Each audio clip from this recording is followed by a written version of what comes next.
bahwa tidak ada satupun Yesus di dalam seluruh kitab orang Yahudi. Tidak pernah ditulis nama Yesus dan tidak pernah ada nubuatan Yesus dalam kitab para nabi-nabi Memang Israel. dalam PL, memang Yesus hanya dinubuatkan dan belum muncul. Yesus hanya Dalam tokoh PL. dari Roma Yunani. Jujur aja. Tapi waktu itu Aki bilang yang menubuatannya dalam perjanjian baru itu tentang apa tuh yang imam siapa? Kayafas apa itu? Iya. Aki bilang Iya. dia nubuatannya di kitab perjanjian baru. Pas itu sebenarnya kalau di situ. Harus mati demi untuk membebaskan bangsa Israel dari perampasan hak orang-orang Roma. Memang dalam PL yang jadi juru selamat itu adalah Bapak di sorga yang bernama YHWH.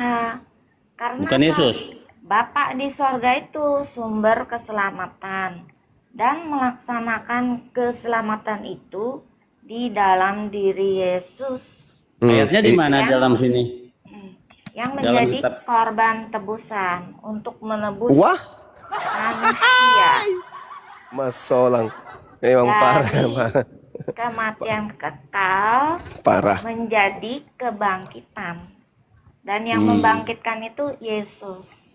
Nanti. Siapa yang memberikan contoh penebusan dosa itu pakai darah manusia? Dewa Molok. Itu ada di dulu saya udah catat. Tunggu ya. Ya.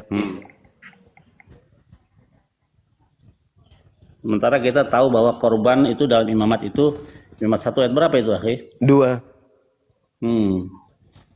Sayangnya tidak tertulis darah manusia itu. Hewan ternak lu di situ disebut. Iya, apalagi darah Tuhan. Yesus mereka identikkan dengan hewan ternak.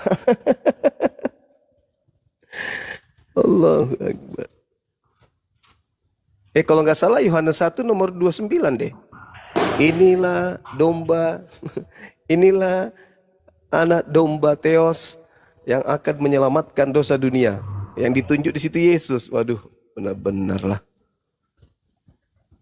Pernah nggak di dalam catatan atau filsuf Islam menyamakan Allah itu dengan kayak gembala atau apa gitu, kayak yang sesuai dengan antropomorfisme manusia? Di dalam Islam enggak, karena ditakutkan terjadi seperti yang ada di Yudaism dan di Kristen. Adanya sekelompok dari Yahudi itu yang menganggap bahwa Esra itu adalah anak Elohim. Sama Yesus itu adalah anak Elohim. Maka Tuhan tidak mau lagi menggunakan kalimat-kalimat seperti itu. Padahal Tuhan di dalam Al-Quran, Tuhan mengatakan ini ma'akum, aku bersama dengan Bani Israel. Di mana ayatnya? Ayatnya. Itu Imamat 17 ayat 11. Mati dia. Itu mengenai darah yang bisa menebus dosa. Iya, darahnya darah apa itu? Darah yang bisa menebus dosa karena nyawa makhluk ada di dalam darahnya. Betul, darah apa itu? Aku telah memberikan darah itu kepadamu di atas mezbah untuk mengadakan perdamaian bagi nyawamu. Sebab darah mengadakan perdamaian dengan perantaraan nyawa. Nah itu, jadi sudah jelas darah apa yang dimaksud? Karena kalau darah hewan tidak bisa menebus nyawa manusia yang perintah Tuhannya hidup kekal. Perintah Tuhannya mengatakan darah hewan telah hilang karena pelanggaran dari Adam. Nah, itu fitnah semua tuh. Fitnah. Di mana Tuhan mengatakan bahwa itu kan memang suka cocok lagi dan memutarbalikkan. Nah, sekarang tolong tunjukkan di mana dalilnya? Di mana dalilnya Adam mewariskan dosa kepada keturunannya?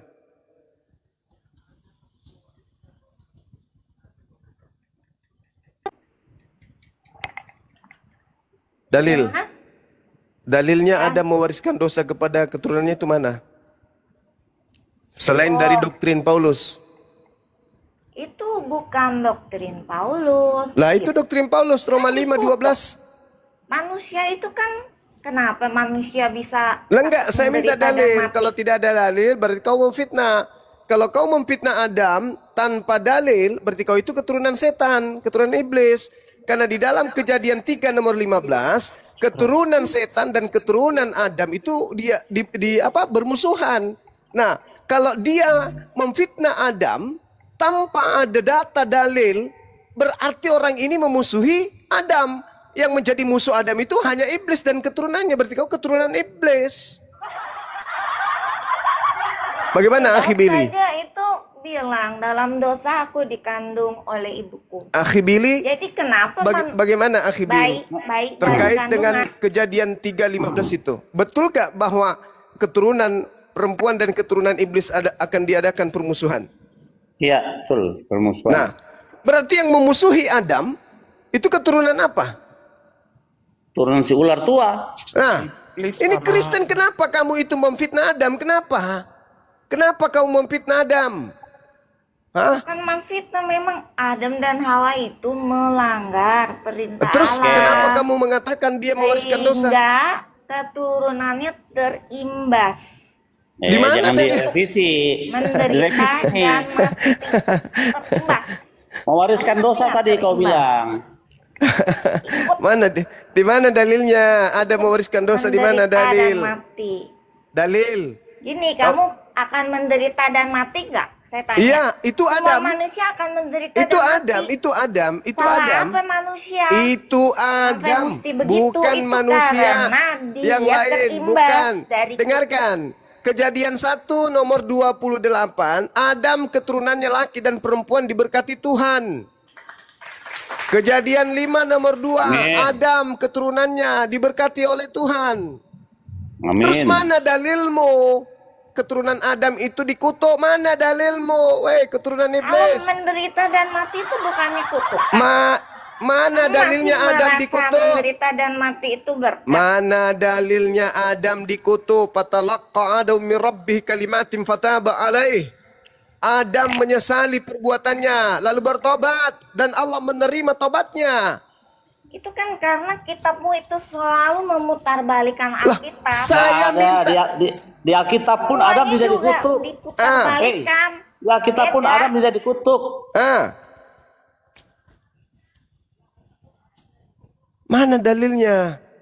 Adam mewarisi dosa kepada keturunan itu, dalilnya mana? Kalian kan diajarkannya memang terbalik dan kalian berkeras dengan ajaran yang terbalik. Hei, saya minta dalil. Itu di Alkitab udah dilihat. Mana dalilnya Adam mewariskan dosa? Coba lihat Kejadian 3. Kejadian 3 mah? 3 itu adalah kutuk. Yang dikutuk di situ siapa? Yang dikutuk siapa? Yang dikutuk di Kejadian 3 siapa? Yang nomor 15 itu. Mana? Siapa yang tanah. Tanah dengan ular, iblis. Terus mana Adam dikutuk? Mana Adam dikutuk? Mana dalilnya Adam dikutuk? Kan Adam itu kan sudah diberitahu kalau makan buah pengetahuan yang baik dan dia akan mati. Kau itu keturunan iblis. Hanya ada 2. Kau itu manusia yang sedang kerasukan iblis, atau kau iblis menjelma manusia. Hanya iblis yang bermusuhan dengan Adam alaihissalam. Hanya iblis yang memfitnah Adam. Kalau kau tidak mampu menunjukkan data Tuhan mengutuk Adam mewariskan dosa, maka kau itu adalah iblis dalam rupa manusia. Dalam Al-Quran memang dikatakan, minal jinnati wan nas. Penyesat itu ada dari kelompok jin yang disebut setan, dan ada disebut kafir dari kelompok manusia. Kaulah itu. Kau tunjukkan kepada saya, sederhana bukan? Kalau kau bukan kerasukan iblis, kau itu iblis yang menjelma manusia. Padahal mana dalilnya? Padahal dosanya banyakkan dia daripada Adam. Adam cuma satu. Adam cuma satu. Kau semua makanan yang diharamkan Tuhan kau makan. Lebih banyak dosamu daripada Adam. Kau yang mewariskan dosa-dosa kepada keturunanmu, kau tuduh Adam. Kuceluk. Kamu. Karena perintah Tuhan. Yesusnya mengatakan, Lukas 16 nomor 17. Lebih mudah langit dan bumi daripada setitik dari hukum Taurat itu dibatalkan. Itu kata Yesus. Paulus ke Efesus 5, Efesus 2 nomor 15 mengatakan bahwa dengan matinya Kristus di atas tiang salib, Kristus telah membatalkan segala hukum Taurat dan segala perintah yang ada di dalamnya. Nah, sekarang mana dalilnya? Mana dalilnya kemudian Adam mewariskan dosa? Mana dalilnya Adam dikutuk? Dalilnya itu ada di Kejadian, kisah-kisah antara Adam dan perintah Tuhan, di mana dia mana dalilnya? Mengikuti perintah Tuhan. Pengikut penyembah Kristus, mana dalilnya? Baca Kejadian 3. Di mana di Kejadian 3 ada di situ tertulis Adam dikutuk di mana? Bentar. Silakan. Jadi kalau tidak ada, kita sepakat kau itu adalah iblis yang datang menjelma menjadi manusia. Atau manusia beneran, tapi kerasukan iblis. Mana? Tunjukkan ke saya. Iblis betina. Mana? Coba. Kejadian 3. Di ayat berapa? 15, 17. Kalau dari 13, 14, 15 ini yang dikutuk ular. Ular. Ya, ayat 14, lalu bersama Tuhan kepada ular, karena engkau berbuat demikian, terkutuklah engkau. Nah, yang kita cari di mana ada kata terkutuklah engkau Adam, ada nggak? Mana? Mana? Mana? Ayat 16, firman-Nya kepada perempuan itu, susah payah engkau mengandung dan akan kubuat sangat banyak. Dengan kesakitan engkau akan melahirkan anakmu, namun engkau akan berai kepada suamimu, dan ia akan berkuasa atasmu. Ayat 17. Lalu firman-Nya kepada manusia, kepada Adam itu, karena engkau mendengarkan perkataan istrimu dan memakan dari buah pohon itu yang telah kuperintahkan kepadamu, jangan makan padamu, maka terkutuklah. Siapa yang terkutuk? Tanah. Adabnya nggak ada loh.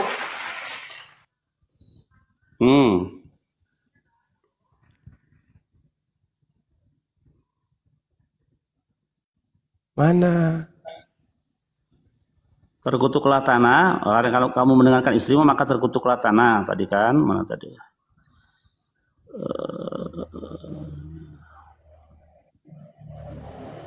Ayo. Susah payah, engkau akan mencari rezekimu dari tanah seumur hidupmu. Semak duri dan rumput duri yang akan dihasilkan bagimu, dan tumbuh-tumbuhan di padang. Jadi laki-laki sampai sekarang menafkahi anak istrinya dengan susah payah, gitu. Jadi yang dikutuk bukan Adam, nggak ada kalimat di sini. Terkutuklah ular, ada. Perempuan juga ada, tapi Adam tidak dikutuk.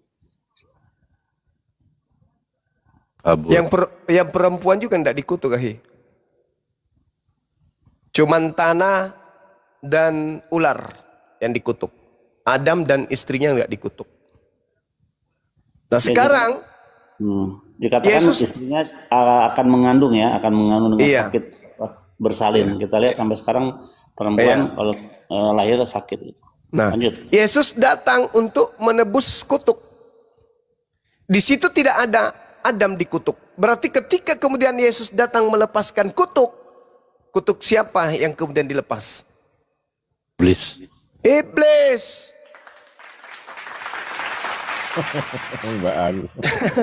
Gampang kok sebenarnya Bible ini bahasa Indonesia gampang kok, bener gampang sekali. Izin sedikit Bang Juma ya. Iya silakan. Sebenarnya kasus tentang Adam ini udah selesai, udah ingkrah dalam pengadilan ini, udah selesai ini. Karena apa? Kalau kita teman-teman Kristen pandai membaca, ini sudah diadili ya. Pengadilannya itu dimulai ayat 9. Tetapi Tuhan Elohim memanggil manusia itu dan berfirman kepadanya, di manakah engkau? Ini kepada Adam, ayat 10. Ia menjawab, Adam, ketika aku mendengar bahwa engkau ada di dalam taman ini, aku menjadi takut karena aku telanjang, sebab itu aku bersembunyi. Ayat 11, firman-Nya, Elohim, siapakah yang memberitahu kamu bahwa engkau telanjang? Apakah engkau makan dari buah pohon yang kularang engkau makan itu? Nah ini di sidang nih, Adam ini. Siapakah yang memberitahu kamu kepadamu bahwa engkau telanjang? Di situ. Lalu apa kata Adam? Di ayat 12. Adam menjawab, perempuan yang kau tempatkan di sisiku, dialah yang memberi dari buah pohon itu kepadaku, maka ku makan. Nih pembelaan Adam, ya kan, pembelaan Adam. Lalu Tuhan ini datang kepada perempuan itu, disidang lagi di si perempuan. Lalu apa katanya? Kemudian berfirmanlah Tuhan Allah kepada perempuan itu, apakah yang telah kau perbuat ini? Jawab perempuan, ular itu yang memperdayakan aku, maka ku makan. Oke, lolos. Kemudian ayat 14, lalu berfirmanlah Tuhan kepada ular itu, karena engkau berbuat demikian, terkutuklah engkau di antara segala ternak. Berjalan dengan perut. Nah, terus. Artinya begini Bang, bahwa Adam ini udah disidang, lolos. Lolos. Oke. Si perempuan itu sabar dulu, sabar sedikit lagi sedikit. Oke, lolos Adam. Kemudian disidang lagi di si perempuan. Lolos lagi, dia bilang itulah ular itu yang memperdayakan. Artinya apa? Adam ini korban dari penipuan. Makanya Tuhan adil di sini. Orang yang ditipu dengan yang menipu, tentu yang dihukum adalah si penipu. Nah, makanya ular yang dikutuk, selesai urusan Adam. Makanya sampai sekarang ular yang dikutuk, karena dalam persidangan di dunia pun, penipu dengan yang menipu, korban tipuan dengan orang yang menipu, tentu yang menipu itu yang dihukum. Korban penipu ya enggak lah. Lolos Adam dengan Hawa, gampang kok ini. Ya, sekarang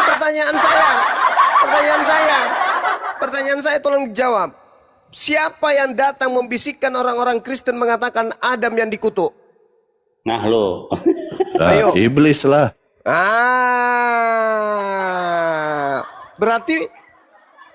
Berarti tangan kanan iblis siapa? Kristen lah. Akhi kejar ayatnya di mana ada tertulis Adam dikutuk. Iya, di mana dalilnya Adam dikutuk sama Tuhan, mana?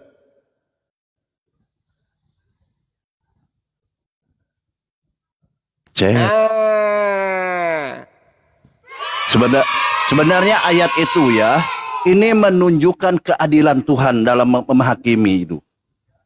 Keadilan Tuhan ini diperlihatkan di sini. Tetapi Oten kan botol. Sudah dihakimi, sudah lolos, dihakimi oleh Oten. Berdosa katanya. Luar biasa ini.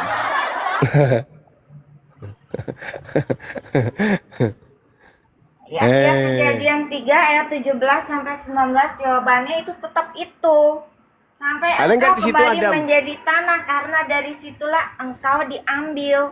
Ada nggak Adam di situ? Dan engkau akan kembali menjadi debu. Itu berarti kutukan. Di mana?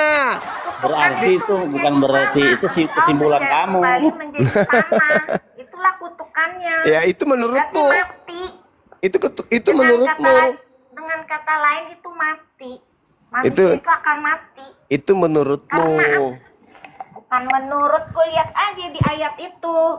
Kau ini beragak pilon, nggak bisa. Ada nggak tulisan terkutuklah Adam gitu? Terkutuklah Adam oleh karena gitu, ada nggak tulisan gitu? Nah, kalau manusia kembali menjadi tanah kan berarti dia mati. Loh, sebab engkau debu, engkau kembali menjadi debu kan berarti dia mati. Semua kalimat itu menandakan Adam dan keturunannya akan mati. Jadi Yesus datang ke atas muka bumi ini untuk melepaskan kutuk itu. Iya. Yesus datang untuk menebus. Menebus berarti menghapus kutuk itu kan? Oke. Kalau kamu itu udah dikutuk mati, tahu-tahu bisa hidup lagi kan aneh. Ya, sekarang ketika Yesus datang, itu nggak ada nalarnya. Kalau misalnya berarti mati, Yesus datang, udah dikutuk mati terus tahu-tahu bisa hidup lagi. Berarti Yesus datang untuk menghapuskan kutuk itu. Iya. Iya, karena Yesus yang akan membangkitkan orang dengarkan mati. saya. Dengarkan saya. Dengarkan saya. Lagi selamanya. Anda mengatakan Yesus datang. Maunya mati kekal. Oh, bicara sendiri dia. Ini bukan gereja, Mbak. Enggak, saya mau tanya. Kau ini Saya yang bertanya samamu. Tidak ada penebus kau. Anda mengatakan Yesus datang untuk menebus dosa kutuk tersebut, betul? Yang menebus. Oke. Artinya bahwa ketika Yesus datang menebus dosa tersebut, kutuk tersebut, berarti manusia lepas dari kutuk tadi, betul? Manusia tetap mati karena vonis Allah itu mati harus mati. Berarti main-main. Lalu apa fungsinya Yesus datang? Allah itu Allah Elohim dalam apa fungsinya Yesus datang? Nih, Evita, dengarkan saya Evita. Kau baca Roma 8 nomor 10 bisa? Bisa kau baca Roma 8 nomor 10? Kau bacalah, soalnya tidak punya kitab bahasa Indonesianya. Jika Kristus ada di dalam kamu, maka tubuhmu memang mati karena dosa. Jadi, kok bisa? Tetapi jika Kristus ada di dalam kamu, maka tubuhmu memang mati karena dosa. Katanya dia datang untuk nebus dosa.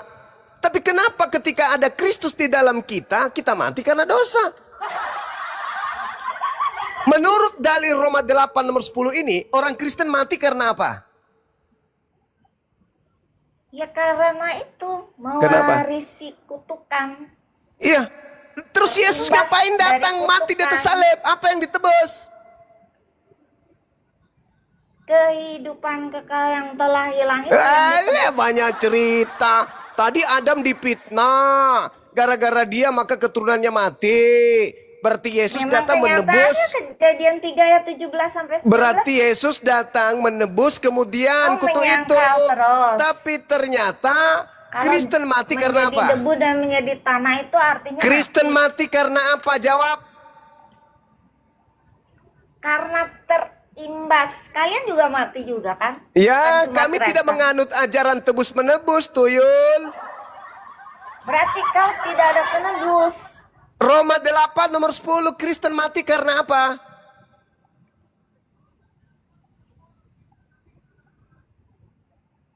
Roma 8 ayat 10, ya karena itu terimbas dari kutukan mati. Lalu yang ditebus Yesus di salib apa?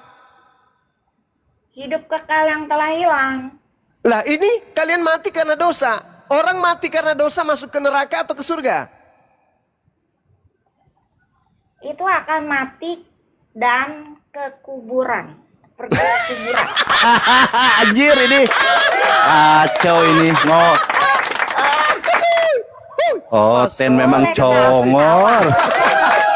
Masalah generasi. Hancur perpuluhan, hancur perpuluhan, hancur perpuluhan, hancur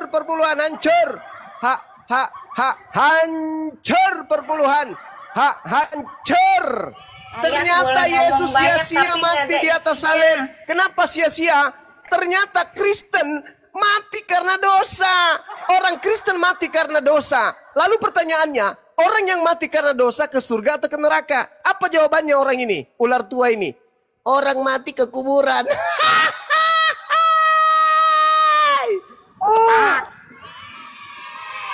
Ini makanya jangan kau menyembah Kristus.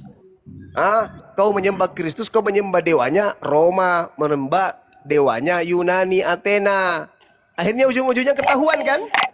Ketahuan ujung-ujungnya. Panjang lebar ngalur ngidul. Ketahuan ujung-ujungnya ternyata penyaliban itu tidak ada gunanya.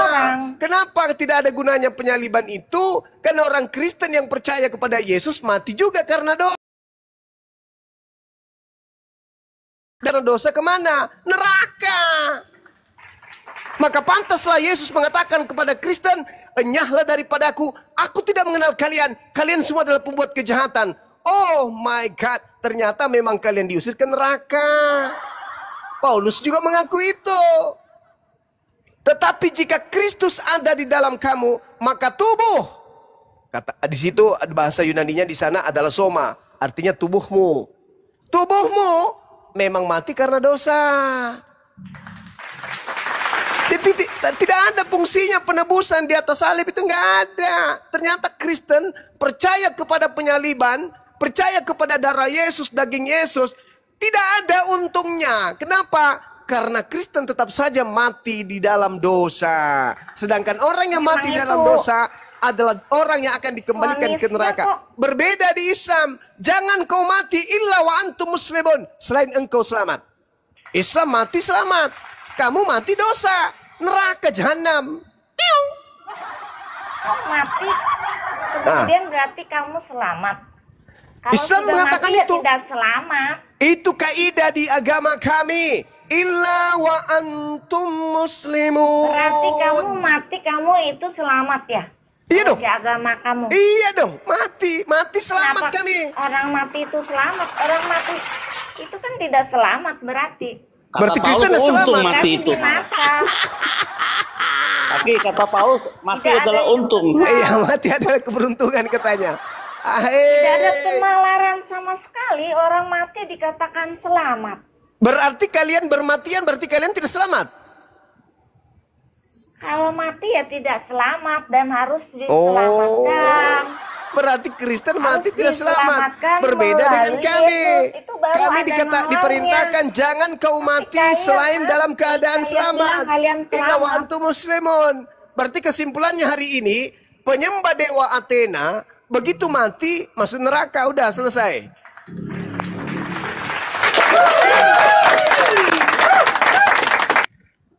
Kalian itu ya tidak bernawar. Orang mati kok selamat. Orang mati itu berarti kehilangan hidup. Dan tidak ada hidup kekal. Nggak bisa dong. Harus ditebus. Di dalam hidup Islam itu harus dengar. ditebus. Di dalam agama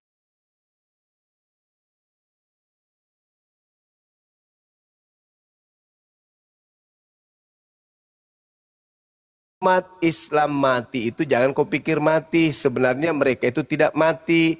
Mereka hidup dan mereka mendapatkan rezeki di sisi Tuhannya. Itu dalam agama kami. Kami tidak mati. Kami tetap hidup. Rezeki apa? Rezeki apa yang kau dapat?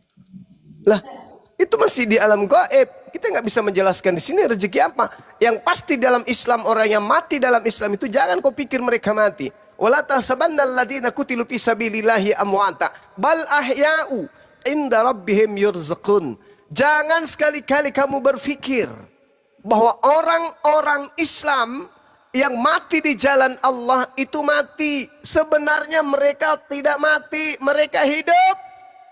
Mereka hidup dan mendapatkan kemudian rezeki di sisi Tuhannya. Itu dalil di kitab kami. Sedangkan di kitabmu, orang Kristen mati di dalam dosa karena dosa. Kemudian kamu akan dibangkitkan. Oh iya jelas dong. Betul. Siapa yang membangkitkan kalian? Iya pencipta langit dan bumi, siapa lagi? Betul. Mulai dari Adam sampai yang terakhir akan dibangkitkan nanti ya. Iya, semuanya akan dibangkitkan. Semua akan dibangkitkan. Dan akan diupah berdasarkan atas amalan-amalan perbuatan ketika ia hidup. Apa? Sudah mati. Berarti selama manusia hidup di dalam tubuh ini harus mengumpulkan bekal ya.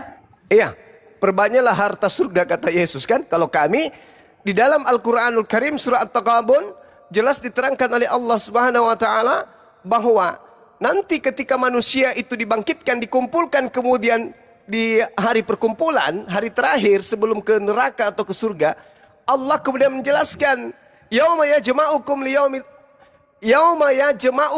liyaumil jam'i, dzalika yaumut taghabun, wa man yu'min billah wa ya'mal salihan yukaffir anhu sayyi'atihi wa yudkhilhu jannah tajri min tahtiha al-anhar khalidina fiha abada, dzalikal fawzul azim. Ingatlah hari ketika Allah mengumpulkan kamu pada hari perhimpunan, yaitu hari kiamat. Itulah hari pengungkapan kesalahan. Siapa yang beriman kepada Allah, mengerjakan amalan-amalan kebaikan, kebajikan, niscaya Allah akan menghapus dosa-dosanya dan memasukkannya ke dalam surga. Mereka kekal di dalamnya selama-lamanya. Itulah kemenangan yang agung. Tidak ada penawarannya, kehilangan. Itu di Islam. Tidak ada penalaran. Jadi gini ya, berbuat baik itu tidak dikutuk mati, pahala, beramal soleh pahala, memberikan infak pahala, sedekah pahala, sesuai dengan kaidah-kaidah yang diajarkan oleh agama, yang difirmankan oleh Tuhan melalui para nabi. Itu kami lakukan. Itulah yang kemudian menjadi alasan pencipta langit dan bumi menghapuskan dosa-dosa kami, lalu memasukkan kami ke dalam surga. Memang gak bisa membayar kemudian setumpuk atau sampai ke langit amalan-amalan kita, itu tidak akan mampu membuat kita masuk ke surga, nggak mungkin. Surga itu terlalu mahal. Amalan kita tidak akan pernah bisa membayar surga. Tetapi ketundukan kita kepada aturan Tuhan menyebabkan Tuhan ridho, kita masuk ke dalam surga. Berarti bukan kita masuk surga oleh karena perbuatan kita, tapi oleh karena kasih benar sekali, betul sekali. Oke. Karena pahala kita tidak bisa membeli surga. Nggak bisa membeli surga pahala itu, nggak bisa. Tapi ridho Allah terhadap hambanya yang mentaati perintah-perintahnya dan menjauhi larangannya, itulah yang menyebabkan manusia kemudian dimasukkan ke dalam surga. Tapi kalau amalannya, nggak bisa. Amalan apa yang bisa membuat kita masuk surga? Nggak ada. Karena surga itu terlalu hebat. Surga itu tempat kenikmatan yang begitu istimewa, nggak bisa pernah terbayang oleh benak kita. Sementara kita apa yang kita lakukan? Hanya sujud, hanya berimpak, bersedekah. Semua amalan-amalan yang pernah kita lakukan di atas muka bumi ini dikumpul, tidak akan pernah mampu membayar kemudian satu biji mata yang Tuhan berikan kepada kita. Ini biji mata ini, diam dulu. Biji mata ini ditukar dengan seluruh amalan-amalan kita, itu tidak akan pernah bisa terganti. Baru satu biji mata loh. Belum lidah, belum mulut, belum gigi, belum yang lain. Lalu bagaimana mungkin kita bermimpi masuk ke surga karena amalan? Akhi, ada ayatnya nggak itu yang tadi Akhi bilang bahwa perbuatan itu nggak cukup untuk membeli surga, untuk mendapatkan surga. Nah, di dalam Al-Quranul Karim diterangkan kebenaran itu semuanya datang dari Allah. Barang siapa yang beriman, silakan beriman. Itu ayat berapa itu, Adinda Alif? Lupa saya. Al-Kahfi 29. 29, Masya Allah. Itu jelas itu, akhi.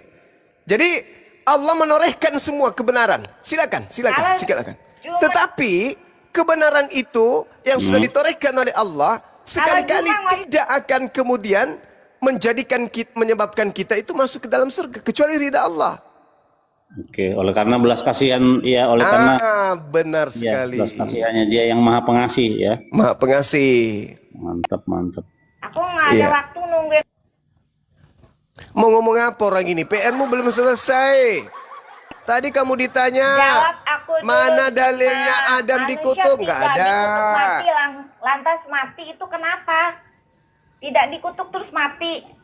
Tidak ada sebab mati, kemudian tidak ada sebab hidup lagi, itu aneh dong. Tidak ada penalaran. Kok aneh? Penalarannya di mana? Gimana? Coba kau baca Yehezkiel 37. Kau baca Yehezkiel 37 satu bab. Tuhan kemudian membangkitkan manusia dari sesuatu yang sudah menjadi kering, hidup kembali. Sama seperti di Al-Quran surah Yasin. Wa daraba lana. Ketika orang-orang bertanya, apakah tulang belulang yang sudah hancur kayak begini bisa bangkit? Ya bisa. Kata Allah, kalau saya bisa menjadikan kalian dari sesuatu yang tidak ada menjadi ada, apalagi sudah ada kerangkanya. Itu kalau di Judaism nanti bangkitnya dari tulang ekor, akhi. Nah, sama di Islam juga. Hah? Iya. Dinda Alif tahu nggak dalilnya tuh? Makanya nggak boleh dibakar, apa namanya, kremasi nggak boleh. Iya. Jangan harap orang percaya tidak ada penalaran. Itu kan ada dalilnya di Al-Quran, lalu diperkuat oleh hadis Rasulullah. Tidak ada sebab hidup lagi. Betul. Penjelasannya hadis Rasulullah. Itu udah bahwa kita hidup kembali dari tulang ekor. Makanya tulang ekor itu ditanam tidak bisa hancur. Makanya dilarang bakar. Betul itu. Cuma kau ngoceh-ngoceh tapi tidak ada penalaran ajaranmu itu. Karena ya, penalaran Tuhan bukan manusia itu lebih nalar lagi. Ajaran yang sebenarnya. Ajaran buat-buatan. Orang Kristen mati karena Adam dan Hawa mati dan keturunannya kacau. Ikut terima kutukannya. Kacau. Orang Kristen mati karena dosa. Roma 8 nomor 10. Manusia jadi debu. Nah, manusia jadi orang Kristen mati karena dosa. Orang yang berdosa ini kemana? Semuanya. Orang Kristen mati karena dosa. Orang yang berdosa kemana? Ke surga atau ke neraka? Antara surga dan neraka itu. Berarti di tengah-tengah, berarti hayalan. Dia berada di hayalan, dunia hayal. Nah, ini sebenarnya pemahamannya itu kan beda dengan aku ya. Ya memang beda, kamu nggak pakai otak. Kau itu tidak akan bisa bernalar di sini. Jadi kalau manusia itu langsung ditentukan ya, pergi ke surga, pergi ke neraka berdasarkan perbuatannya di dunia. Kemudian buat apa Yesus membangkitkan orang mati? Ya kan? Nah, aku itu bernalar. Kalau orang langsung ke surga ke neraka, kemudian Yesus membangkitkan lagi orang mati. Padahal dia udah ke surga ke neraka keadaan hidup kan. Kemudian Yesus membangkitkan lagi, aneh dong. Izin Bang Juma sebentar. Izin Bang Juma, izin. Silakan. Host, tolong yang di bawah yang ketawa-ketawa diblokir host, tolong host. Menghujat itu host, tolong diblokir host. Terima kasih, lanjut Bang Juma. Bukan begitu. Tolong yang di bawah, yang ketawa, ini persyaratan ketawa itu kamu harus kasih gift kepada kita di sini kalau mau ketawa gitu. Mulai. Akhi, kalau di Islam itu bisa mati nggak, Akhi? Gimana? Roh itu yang ada yang Tuhan berikan kepada kita, roh itu bisa mati nggak sama seperti badan? Enggak. Artinya kehidupan yang sebenarnya ialah di alam dia roh. Ya. Iya, betul. Makanya dibangkitkan lagi nanti. Iya. Badannya. Enggak ada kematian bagi roh. Kepercayaan Yudaisme, roh itu tidak mati, tidak berkematian. Ya itu tahu. Makanya rohmu nanti menderita. Ajaran Yudaisme bukan. Rohmu nanti menderita, rohmu. Karena ketika ia hidup di jasadmu, jasadmu menghantarkannya lupa kepada Tuhan, malah menyembah kepada dewa Athena. Nah, di sini poinnya ya, kenapa orang yang punya kepercayaan manusia pergi ke surga, manusia pergi ke neraka, kemudian nanti dibangkitkan lagi, itu aneh. Karena apa? Karena dia ke surga, ke neraka dia udah ditentukan, ya kan? Memang di neraka apa dia baik dan dia jahat. Padahal Yesus neraka baru masuk surga. Akan menghakimi. Bukan kejadian. Yohanes 5 ayat 28 sampai 29. Dan orang yang berada dalam kuburan akan mendengar suaranya. Yang berbuat baik akan hidup kekal, sedang berbuat jahat akan dihukum. Nah, kan berarti setelah dibangkitkan barulah manusia dihakimi. Jadi waktu berada dalam kuburan dia tidak pergi ke neraka, ke surga. Dia menunggu dulu dibangkitkan dan kemudian dihakimi apakah dia berbuat baik. Nah, kalau berbuat baik juga kok niru-niru cara Islam? Siapa dulu yang masuk ke dalam kerajaan surga. Masalahnya di dalam Tuhan itu tidak ada waktu, tidak berlaku bagi Tuhan waktu. Zaman sekarang dulu akan datang nggak ada perhitungan waktu di dalam alam Tuhan. Nyambung Yosef. Kalau hari Tuhan itu 1 hari 1000 tahun itu ada ayatnya. Karena bagi Tuhan itu 1 hari sama dengan 1000 tahun. Tuhan siapa itu? Pada hari engkau makannya engkau akan mati. mati dan manusia tidak ada yang mencapai umur 1000 tahun. Dan Metusalah itu umurnya 969 tahun, tidak mencapai 1000 tahun. Jadi pada hari engkau makan itu dalam jangka waktu. Siapa yang umurnya berapa tadi? Itu 1000 tahun. Siapa yang 969 tahun siapa? Metusalah, orang yang tertua. Umur Adam berapa umur Adam? Saya lupa ya, tapi sekitar 930 mungkin. Lupa. Lanjut. Juga umurnya sangat Kalau umurnya Melkisedek dulu. berapa? Umurnya Melkisedek? Tidak tahu. Nah, jadi itu ya. Penalaran apa manusia langsung ditentukan ke surga ke neraka, berarti dia udah ditentukan. Ya kan? Padahal Kalau umurnya Yesus dulu siapa yang berbuat baik kalau dan umurnya Yesus berbuat berapa? Umurnya Yesus berapa? Berapa tahun? Umur Yesus 33 tahun. Jadi Tuhan punya umur ya? Waktu di bumi ya. Oh, Tuhan ada umurnya? Tuhan ada umur? Ya, ketika dia berada di bumi. Tapi di surga, ya, sebelum turun ke dunia dan setelah naik ke surga, ya ada bonus umur nih. Umurnya itu tidak terbatas. Kira-kira Yesus umurnya udah berapa sekarang? Gak tahu, gak disebut. Kan udah 2000 tahun. Ya lebih lah, kan sebelum Abraham ada, aku sudah ada, kata Yesus. Bahkan Yesus itu adalah permulaan dari ciptaan Allah. Jadi dia sudah ada sebelum dunia dijadikan. Di Amsal 8 jadi Yesus ayat ciptaan. 22 sampai 30. Jadi Yesus diciptakan.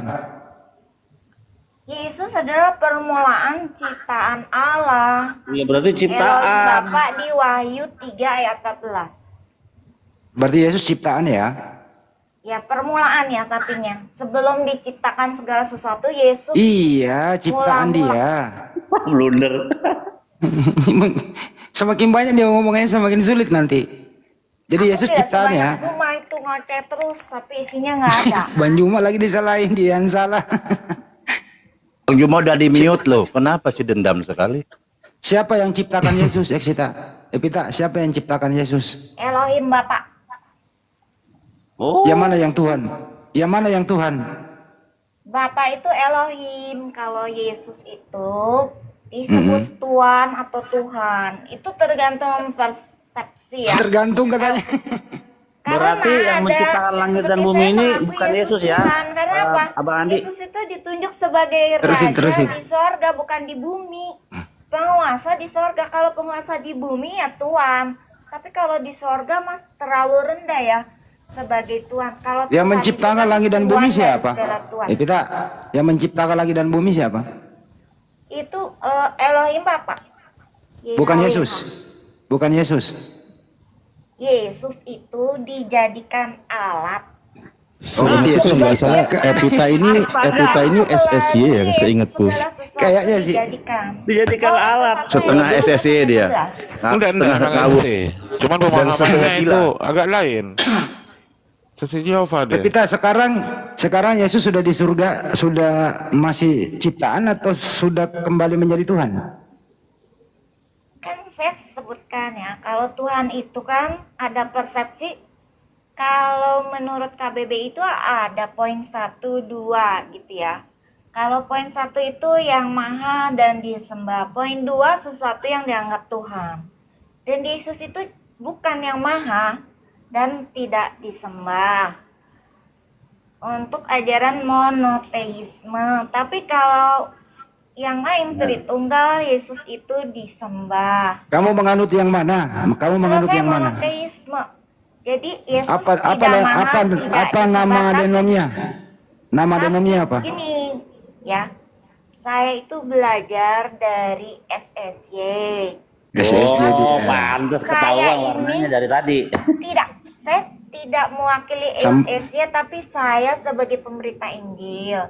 Karena kan kalau ya udah, sambungan langsung jarak jauh SLJJ. Dari rumah ke rumah, harus berada di jalanan.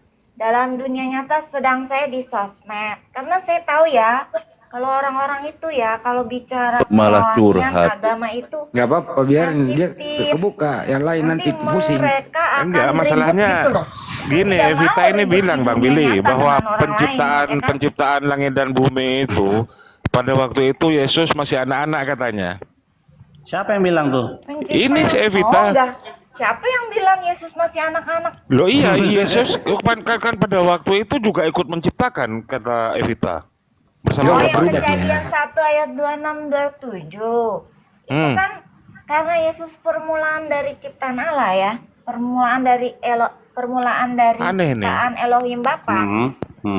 Jadi Yesus diajak, ya kan? Marilah. Nah, itu kan. Itu Kejadian 1 ayat 26 itu ada mengajak Yesus untuk ada nggak tertulis nama Yesus di situ?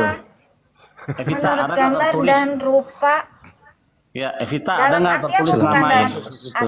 Evita, kamu ditanya, dengerin Evita, kamu ditanya, ada nggak namanya Yesus itu diajak serta menciptakan? Kalau marilah itu berarti diajak dong. Iya, ada Yesusnya nggak tertulis. Tapi gini ya, soal pelaksanaannya itu kan di situ tulisannya marilah kita, ya kan? Berarti Yesus diajak. Oh, Yesus diajak. Ada Yesus nggak tertulis namanya? Dengan detail di situ. Saya kan tidak bisa bicara yang tidak ada. Udah. Evita, bagaimana caranya Elohim menciptakan Yesus? Prosesnya seperti apa?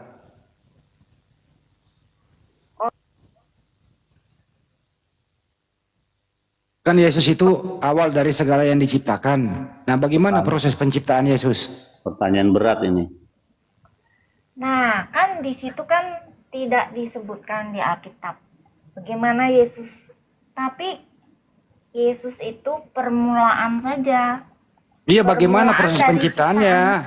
Bagaimana proses penciptaannya? Tidak disebutkan detail. Masa saya itu ada di Bible ada. Bu, ada. Saya itu orangnya nggak mau sok tahu loh. Apa yang saya nggak benar-benar tahu, saya nggak mau ngomong. Lukas 1:26-28. Baca coba. Iya. Coba kamu baca, saya tuh kan Alkitabnya juga bahasa Inggris. Ya udah, bahasa Inggris aja, kita paham kok. Lukas 1:26-28. You can speak English.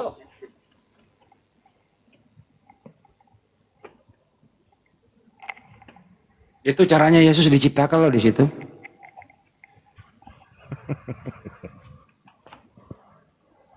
Bulan ke-6 itu bulan apa ya?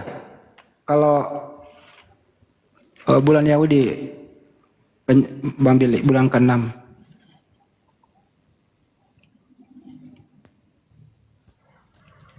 Evita. Sahabat lunar ya. Saya ini lagi cari ya. Now in the 6th month, the angel Gabriel was sent by God to a city of Galilee named Nazareth, to a virgin betrothed to a man whose name was Joseph, of the house of David. The virgin's name was Mary. And having coming in, the angel said to her, "Rejoice, highly favored one, the Lord is with you, blessed are you among women." Jadi ini kan kedatangan malaikat Gabriel kan yang diutus oleh Elohim Bapa ke kota Galilei, yaitu Nazaret. Tujuannya datang ke sana apa? Tujuannya? Ya mengabarkan mengenai betapa diberkatinya Maria. Dan kemudian ya di ayat 30 bilang jangan takut Maria dan sebagainya. Kemudian di ayat 31 dikatakan kamu akan mengandung dan melahirkan seorang anak putra dan kamu harus menamainya Yesus. Ya. Manuel kali. Dan dia akan menjadi besar dan dinamakan putra dari yang tinggi. Dan Tuhan Allah akan memberikan dia mahkota kerajaan dari bapaknya David. Jadi maksudnya Yesus tuh lahir dari keturunan Raja Daud. Enggak, bukan itu pertanyaannya. Itu proses, dengerin, itu proses penciptaan Yesus melibatkan Gabriel menemui Maria. Maria hamil, terbentuklah Yesus dalam kandungan. 9 bulan kemudian lahirlah dia gitu. Itu betul? Itu logika itu Bang Andi ya. Pengabaran kelahiran Yesus di bumi. Itu prosesnya. Aki. Karena Yesus itu prosesnya. ada sebelum Bang Andi, dia bulan ada di ke-6 bumi, bulan dia Elul. turun dari surga. Itu prosesnya loh, Yesus tercipta di situ. 6 ayat 38 dikatakan, aku turun dari surga bukan atas kehendakku sendiri, tapi kehendak dia yang mengutus aku. Jadi ya begini, jadi Yesus itu turun dari surga. Jadi sebelum Yesus dilahirkan, Yesus tuh berasal dari surga. Itu yang kalian tidak tahu kan? Waduh, 12 ekor Yesus juga berasal dari surga. Sedangkan di bumi itu sebenarnya asalnya dari surga. Dan juga dia terangkat ke surga setelah Yesus itu menyelesaikan tugas, itu menjadi korban tebusan, ya. Yesus panjang-panjang itu kemudian terangkat ke surga. Jadi Bang Andi, berarti Yesus sama dan pohon kembali lagi ke surga. lebih tuaan pohon ya? Intinya adalah sebelum Bunda Maria mengandung, gitu ya, Yesus itu belum ada. Iya, tuaan pohon berarti Andi. Sudah ada, dia kan turun dari surga. Kamu kan tidak baca. Kamu kan ngertinya cuman Yesus di bumi aja. Kamu kan tidak tahu Yesus dengerin. itu kalian tuh semua nggak tahu. Dengerin Bu. Ya kan? Ya, yang Gabriel bawa ke Bunda Maria apa? Kabar kesukaan kan mengenai kelahiran Yesus. Ya itu baru kabar, belum ada Yesus. Ya kan nanti kan dilahirkan. Baru kabar. Bahwa Yesus akan dilahirkan. Kacau ini orang ini. Ya, kamu yang kacau, kamu nggak ngerti, cuman tahu Yesus ada di bumi. Kamu tidak tahu asal-usul Yesus dari surga. Ya kan? Kalian cuma taunya secomet-secomet, kemudian juga di Adam, Noah, Musa, semua itu salah ya, karena nggak mengenal Yesus ya. Tuhannya bukan Yesus ya. Begini, memang dalam PL Yesus belum ada. Ini kan kalau Yudaisme tidak mengakui Yesus sebagai penebus ya. Emang nggak ada Yesus dalam PL. Tapi ada belum muncul. Tapi udah dinubuatkan. Ya, apalagi kata belum muncul, berarti dia baru muncul abad pertama dong. Nubuatan mengenai Yesus tuh kalian bisa lihat di profil saya. Profil saya itu banyak ya, dan kalian lihat profil saya. Enggak, di pertanyaannya. Lihat aja sampai nama Bapak di sorga Elohim itu juga saya udah cantumin, ya kan? Siapa nama Bapak di surga? Yahweh, sudah muncul 6.800 kali di perjanjian lama. Hubungannya dengan Yesus di dalam perjanjian lama apa? Hubungannya, Bapak di sorga kan yang mengutus Yesus. Berarti Yesus bukan Tuhan. Ini kan saya sudah sebutkan, kalau Tuhan itu poin 1, kita kan mengacu kepada KBBI itu sebagai kosakata bahasa Indonesia. Kalau Tuhan itu 1.1 adalah yang maha dan disembah. Poin 2, sesuatu yang dianggap Tuhan. Nah, Yesus itu masuk dalam kategori poin 2, sesuatu yang dianggap Tuhan. Kenapa? Oke, kalau kita udah. Berarti Yesus nggak masuk di kategori pertama. Tidak, Yesus tidak maha. Udah. Yesus tidak maha. Tapi Yesus itu dianggap Tuhan. Evita, apakah Evita dengerin. Dengerin dulu.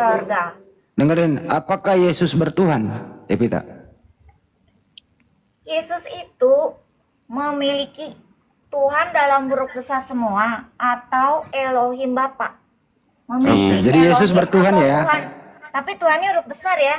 Kalau Yesus Tuhannya huruf kecil. Huruf besar kayak. Tuhannya Masalahnya bahasa Ibrani nggak huruf besar huruf kecil. Ya, tapi kan Kak, ini kan mengikuti istilah Indonesia. Ya, jadi kaidah KBBI, Yesus ini masuk Tuhan-Tuhanan. Enggak. Yesus Iya kan? Yesus ini menurut Epita, Tuhannya Yesus adalah Tuhan huruf besar, gitu ya. Ya. Berarti Ya, Evita, Huruf besar itu sama dengan Elohim. ya Evita, waktu Yesus itu berdoa di Taman Getsemani, dia berdoa kepada siapa itu? Bapak di sorga. Oh, mantap. Berarti Yesus bukan Bapak di surga ya. Mantap ini, udah mulai lurus otaknya. Kalau yang Yesus sama dengan Bapak di sorga itu J.O. ya kan? Yesus only itu oneness begitu.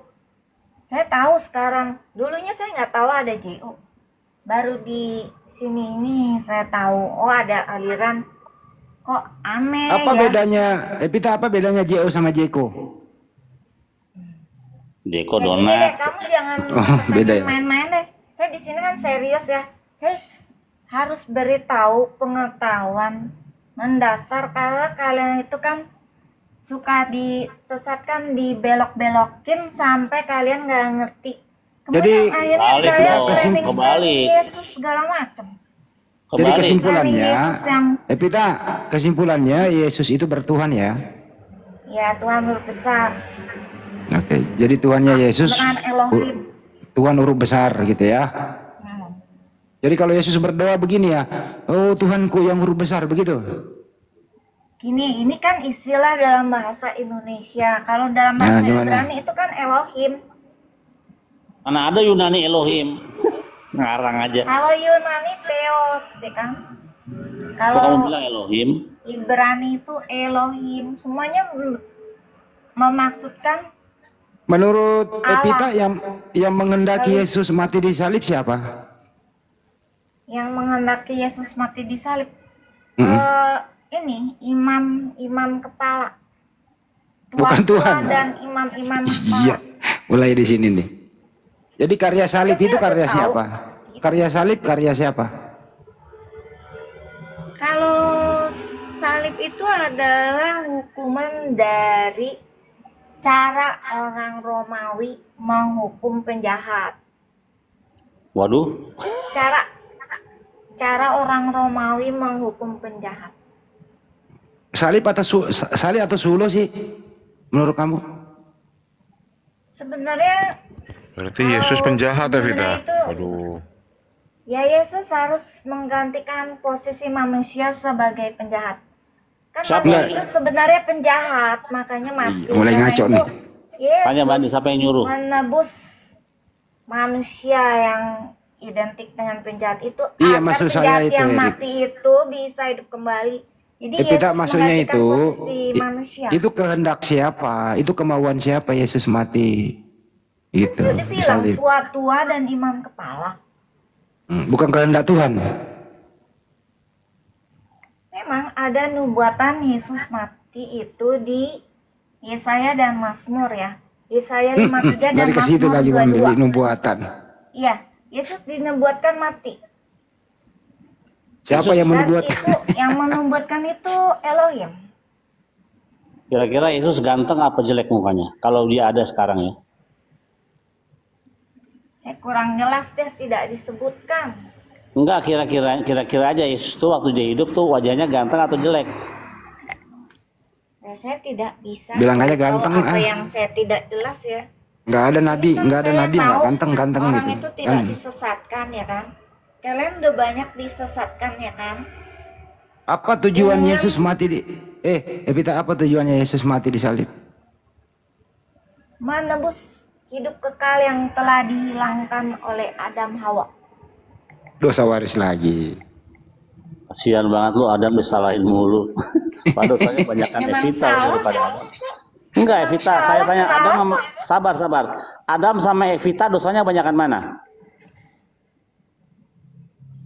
Kalau Adam itu kan dia sudah diberikan tubuh yang sempurna, tidak bisa sakit ya kan. Iya. Dan saya harus menderita, Iya, pertanyaan saya, sakit Adam hanya dan melanggar mati. satu perintah kan?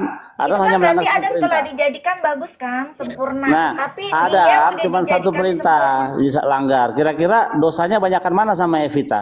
Adam. Banyak kan Pelanggaran. dia karena apa? Karena udah diciptakan sempurna, tidak sakit gitu loh. Tapi dia kita masih semua manusia ini diciptakan sempurna.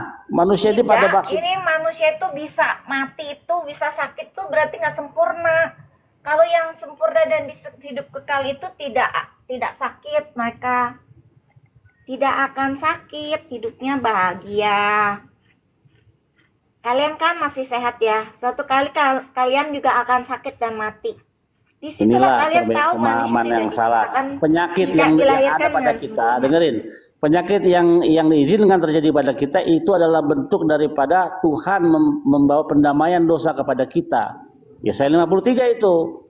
Nah, kematian pun sebagai bentuk daripada pendamaian dosa kita. Jadi yang namanya roh kita ini abadi, nggak bisa mati. Itulah kehidupan yang sebenarnya, ya. Bahwa roh kita ini yang tidak mati, yang mati hanya badan kita. Roh itu abadi kok, nggak bisa mati. Jadi Yudaisme itu percayanya roh tidak berkematian. Nggak mati, makanya nanti. Saya itu tidak jelas ajaran Yudaisme. Jadi iya makanya, yang namanya bagaimana kau bisa mematikan angin dah? Angin kan artinya ruah, ruah itu angin. Bagaimana angin kau bisa matikan? Nggak bisa. Apalagi roh yang ada yang di dalam roh itu kan daya hidup, nafas, ya kan? Iya betul, nafas apa itu bisa energi berhenti dan bisa mati. Daya hidupnya juga bisa tetap. Iya, roh itu berhenti dari tubuh kita. Nafas itu keluar dari tubuh kita, tapi rohnya itu nggak bisa mati. Bagaimana kamu bisa membunuh roh? Bagaimana bisa mematikan roh? Sementara roh itu adalah energi hidup bagi tubuh kita. Daya hidupnya hilang, berarti rohnya juga hilang. Kan daya hidup itu sama dengan roh. Bagaimana roh itu hilang sedangkan roh itu sesuatu yang gaib yang tidak bisa dilihat kok. Bagaimana daya hidup itu bisa hilang ya waktu orang itu kehilangan daya hidup dan nafasnya berarti dia mati. Iya, kehilangan hidup dari mana? Dari badan. Yang kehilangan gaya gerak, gaya hidup itu badan, tapi roh itu tetap abadi. Buktinya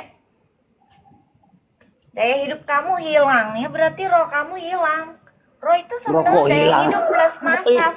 Roh hilang, roh itu jelas bukan sesuatu yang bisa kita lihat. Roh itu bernafas dan memiliki daya hidup, berarti manusia masih hidup. Tapi ketika nafasnya sudah berhenti dan daya hidupnya tidak ada, berarti rohnya hilang dan mati. Yang mati apanya? Rohnya atau badannya? Dua-duanya, karena roh melekat pada daging. Dua-duanya. Pada tubuh. Iya dong. Iya dong. Ini logikanya gini. Roh keluar dari badan. Yang mati apanya? Yang mati kan roh itu hilang. Gini. Roh ada di badan kita. Roh ada di badan kita. Begitu orang itu mati, yang keluar dari badan itu roh atau badan? Rohnya kan hilang, lenyap. Nah, dari mana? Hilang dari mana? Udah hilang, lenyap yang tidak ada lagi. Iya, rohnya hilang dari mana? Daya hidupnya berarti hilang dan lenyap. Iya, dari mana? Dari mana? Hilangnya dari mana? Dari tubuh, betul? Benar, dari tubuh. Dari tubuh. Jadi yang mati tubuh atau roh? Dua-duanya. Loh, dua-duanya. Gimana dua-duanya? Bang Adi, tolong di tengahnya Bang Adi. Saya itu yakin benar. Kayak begini-beginian saya yakin. Karena saya udah selidikin. Itulah kenapa di dalam Islam makanya ada ayat Al-Quran bunyinya tuh Bismillahirrahmanirrahim. Kullu nafsin dha'iqatul maut. Semua yang bernyawa akan merasakan kematian. Jadi akan merasakan mati. Rohnya tidak mati. Tapi berpisahnya roh dengan tubuh, dengan jasad. Orang itu akan merasakan kematian. Yang dikubur, ya jasadnya. Rohnya tidak mati. Makanya roh itu salah satu dari makhluk Allah yang memiliki sifat abadi. Yang makanya diabadikan oleh Tuhan. Makanya kalau roh itu mati, keluar dari mana rohnya itu? Sementara kalau tubuh mati, roh keluar dari tubuh. Nah kalau roh mati, roh keluar dari mana? Bingung. Angel kira. kalian kan memang kebanyakan orang itu roh itu tidak mati, ya kan?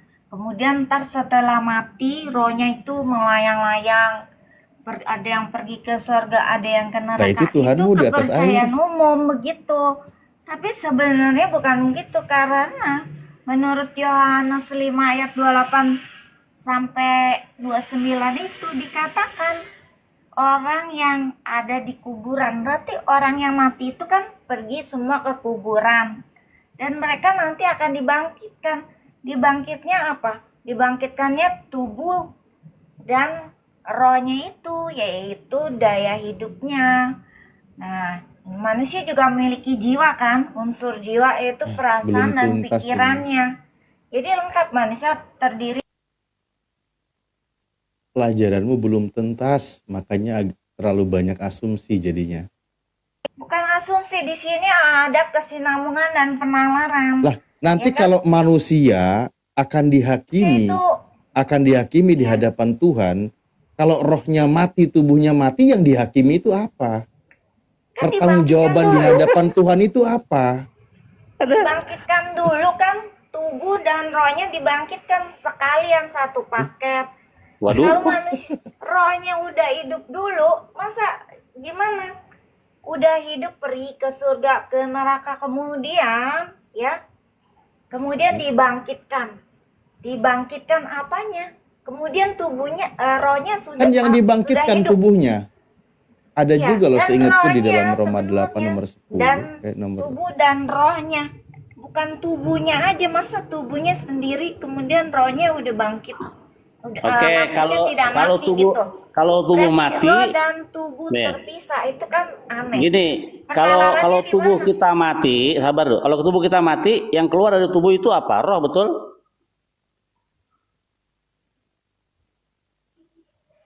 Kalau tubuh kita mati, yang keluar dari tubuh kita roh, betul?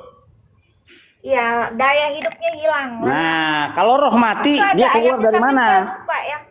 Ketika manusia mati, kalau roh mati, dia keluar dari mana? Sementara roh itu bukan makhluk materi. Gimana ini? Roh itu kan sudah dibilang daya hidup. Daya hidup. Nah, iya, kalau roh itu mati, dia keluar dari mana? Aduh, pusing bala gue. Coba Ustadz Alif. Ya, sama-sama angel kok. Nah, ya saya harus berkelas. Ya, enggak, gini loh. Manusia itu kan mati tuh, ya kan? Ketika manusia mati, definisi kematian setauku yaitu terpisahnya ruh dengan jasad, dengan tubuh manusia. Bukan keduanya mati, bukan, tapi berpisahnya antara ruh dengan tubuh.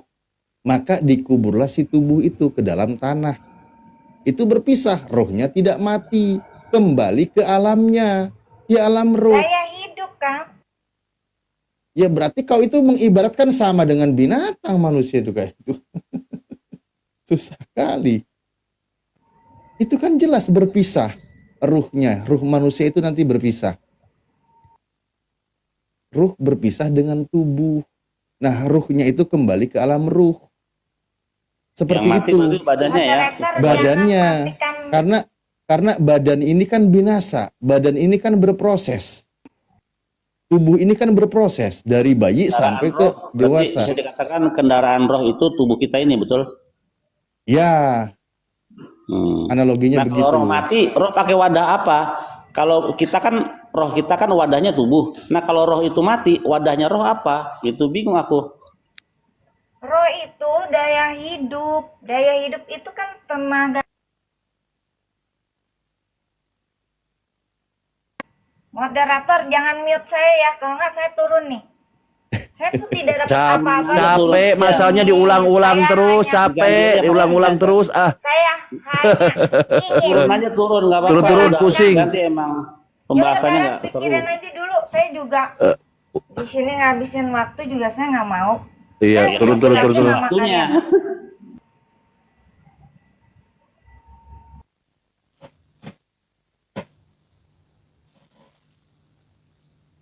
Jadi Ustadz Alif, apa yang diajarkan oleh kekristenan itu berbalik benar 180 derajat dari norma-norma ajaran Tuhan sebenarnya. Ustadz Alif, lihat tadi masalah roh. banyak keanehan, tapi bisa jadi itu hanya dari perspektif dia, nggak sama Oten pada umumnya, karena semuanya mainnya asumsi. Tuhan adalah roh, itu titiknya di situ sebenarnya Ustaz Adib. Tuhan adalah roh itu di situ. Sulit. Berarti apa sulit. Bedanya Tuhan manusia dengan binatang, itu kan? Justru yang pertanyaan yang paling sadis itu apa bedanya dengan iblis? Kalau dikatakan iblis itu juga dikatakan sebagai roh. Betul. Malah ya, lebih hebat iblis, nggak bisa ini dia nggak bisa lenyap sekarang, belum lenyap, belum mati. Iya, iblis lebih hebat karena dia yang berhasil menghasut manusia, menyalip orang. Kok gue naik? Lazur biru shop pencet kayaknya. Kepencet Pak. Zakaria 12:1 itu kan. Iya. Roh ciptaan. Jadi yang kalau ada dalam diri manusia. Ya, kalau Tuhan kan roh itu ciptaan Tuhan, ya. Tuhan yang menciptakan roh dalam tubuh, dalam diri manusia. Nah, kalau Tuhan itu ciptaan, terus yang menciptakan rohnya Tuhan itu siapa? Itu pertanyaannya.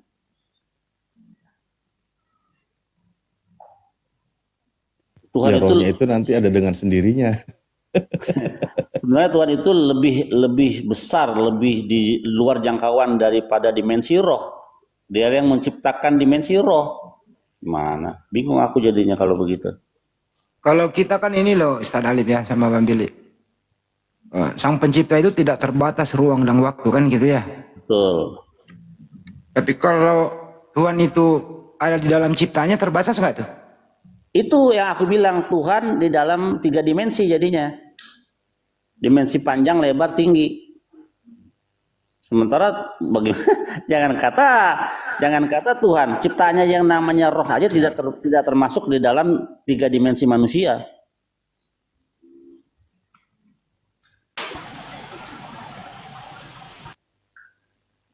Tuhan di dalam ciptanya. Surga itu diciptakan ya kalau Yudaism juga ya.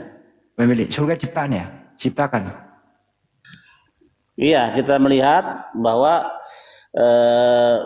surga dan neraka atau olam haba dan gehinom itu diciptakan oleh Dia. Nah, kalau Dia masuk di situ, lebih besar ciptanya dong daripada Dia. Iya betul. Kacau ya. Makanya Sian mereka itu. Pemahaman mereka itu berbalik 180 derajat dari ajaran Tuhan sebenarnya. Itu karena terpapar doktrin yang menutupi mereka untuk memahami kitab suci.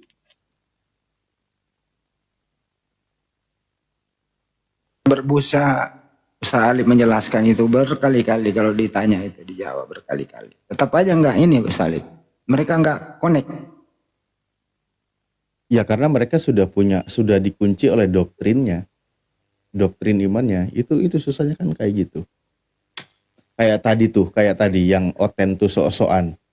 Kata ruhana itu aja tuh udah ngototnya minta ampun, padahal dia tadi bacanya aja itu karena dia ada teks Latinnya itu bahasa Arabnya. Itu kan terdiri dari 2 kata, makanya kalimatnya sebagai idofah kan gitu. Maka kalau ada 2 kata dalam bahasa Arab itu memiliki kandungan makna. Kalau tidak min, kalau tidak lam, kalau tidak fi gitu di antara makna-makna itu. Maka di situ ruh. Nah, sekarang kita lihat berapa banyak gelar malaikat Jibril di dalam Al-Qur'an yang dijelaskan juga oleh Rasulullah. Kan gitu. Ada Al-Qur'an sebagai penghulu para malaikat. Contohnya di dalam surah Al-Qadar kan gitu. Turunlah para malaikat dan ar-ruh. Siapa di situ? Merujuk kepada nama malaikat Jibril. Ada lagi namanya Ruhul Amin, gelar lainnya. Ada lagi Syadidul Quwa. Di dalam surah An-Najm itu gelar-gelarnya. Maka ruh Allah itu maksudnya Allah mengutus ruhnya, ruh dari Allah itu yaitu siapa di situ? Malaikat. Malaikat yang menjadi bentuk manusia yang sempurna. Kenapa demikian datang kepada Sayyidah Maryam dengan bentuk manusia yang sempurna? Seandainya itu malaikat dalam bentuk malaikat, ya dia akan ketakutan. Kan gitu. Bentuk malaikat, makhluk yang lain yang dia lihat kan gitu. Dan dia akan menyampaikan kabar gitu loh. Seperti itu. Tapi Oten maksa banget. Ruh kami itu maksudnya adalah Tuhan. Kan koplak gitu. Enggak, dia mau memaksakan bahwa memang itu Tuhan menjelma menjadi manusia. Di situ dia mau paksakan Maryam 17 tadi itu. Dia mau paksakan sesuai dengan imannya bahwa Tuhan itu menjelma menjadi manusia. Di situ dia. Iya, arah dia kan memang ke sana karena diimani Tuhan itu sebagai ruh kan gitu. Ruh itu berubah menjadi manusia. Nah, padahal di dalam Islam di situ yang berubah itu yang menjadi manusia ketika hendak memberikan kabar itu malaikat. Jadi malaikat datang kepada Rasulullah, bahkan ada beberapa sahabat yang selalu disamakan bentuknya oleh malaikat kan gitu. Datang ke tengah sahabat, dia adalah bentuk manusia yang tampan, berpakaian putih. Datang lagi kepada malaikat. Begitulah malaikat gitu loh. Ketika datang dalam bentuk manusia. Bukan Tuhan yang menjadi manusia. Dia mau menyamakan di sana. Dia mau memaksakan gitu. Banyu mah udah setengah mati menjelaskan loh. Bahkan dia diambil perbandingan ke Torah tadi. Bang Billy juga udah menjelaskan bahwa malaikat itu turun menjadi manusia dalam misi Sodom Gomor tadi itu. Nggak paham-paham juga. Izin sedikit Bang Handi. Ya, ada yang nanya, kalau begitu roh bagian dari Tuhan? Bukan. Ingat, maksudnya tadi ruh itu nama lain dari malaikat, ya kan? Ar-ruh. Jadi nama lain dari malaikat Jibril maksudnya itu kan ruh. Ar-ruh, ada ayat Al-Qur'annya. Nah, kalau kita bahasakan lain, maka Allah mengutus ruhnya, ruh kami, berarti maksudnya Allah mengutus malaikatnya gitu loh. Itu pemahamannya. Itu nama lain dari malaikat. Bukan Allah itu roh. Bukan, iya. Udah dijelaskan kan Ustaz? Malaikat Jibril itu banyak sebutannya. Betul ya Ustaz ya? Betul, dan termasuk salah satunya adalah Ruhul Kudus itu. Yang ada dalam Al-Quran, yang dipakai oleh Oten dijadikan sebagai Tuhan. Bagian dari Tuhan. Kalau di Tritunggalnya itu, Bapa, Putra, Roh Kudus. Padahal nggak ada loh Roh Kudus di sini, di sama mereka. Yang ada Yunaninya apa ya? Pneuma ya? Ya, Pneuma Hagion. Ada juga dalam KJP itu Holy Ghost. Roh Suci. Saya nggak mau terlalu jauh ya. Ya, terjemahan aja sendiri. Iyalah, di dalam bentuk manusia yang sempurna ya Ustaz. Jadi malaikat Jibril itu datang menemui Maryam dalam bentuk manusia yang sempurna ya Pak Ustaz ya. Ya betul. Ah ini nih, ini kalau kita buka ya sambil buka. Bentar. Ya sambil kita lihat. Kan kalau di Islam itu memahami Al-Quran nggak bisa mengeksegesis sendiri, menafsirkan sendiri yang modalnya dari terjemahan kan gitu. Taruh gedein dulu. Ya ini tadi yang dikatakan ini ya.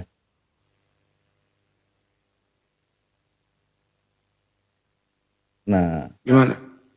Enggak, ini tadi di sini dikatakan nih. Taruh dulu. Ruhana ini kan sudah dijelaskan. Aduh. Ini kan ayat Al-Qur'annya Bismillahirrahmanirrahim. Ini kan ayat Al-Qur'an utuhnya. Nah, ini penjelasannya dari setiap ayat.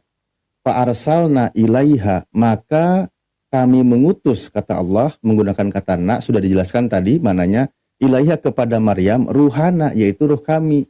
Yakni dijelaskan siapa di sini? Jibrilun alaihi salam, yaitu malaikat Jibril alaihi salam. Lalu dia pertama selalu menyerupai seorang laki-laki yang sempurna gitu, yang tampan. Di sini dijelaskan wakila al-muradu min ruh al-muradu. Nah, di sini maksudnya adalah dijelaskan tentang bagaimana malaikat Jibril itu mengabarkan bahwa dia itu, ya sudah dijelaskan tadi ayatnya ya, akan mengandung dan sebagainya kan gitu. Alisam ja'api suratin bashar.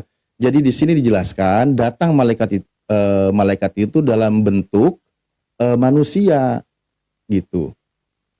Udah jelas di sini merujuk kepada malaikat itu Jibril. Tubuh bukan, akhi. Basar Ya. itu badan bukan, tubuh. Bashar itu tubuh, ya.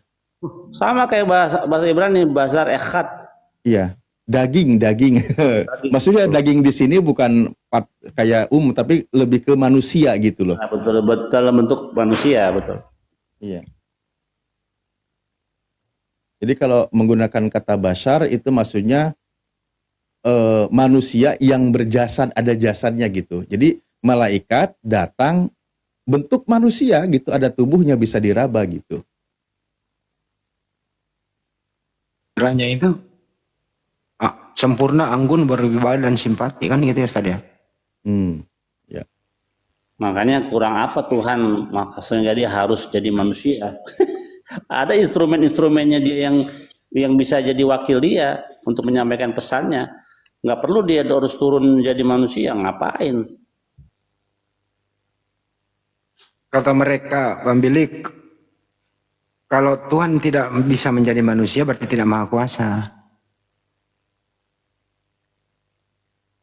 Justru ketika Tuhan menjadi manusia, dia menjadi makhluk 3 dimensi.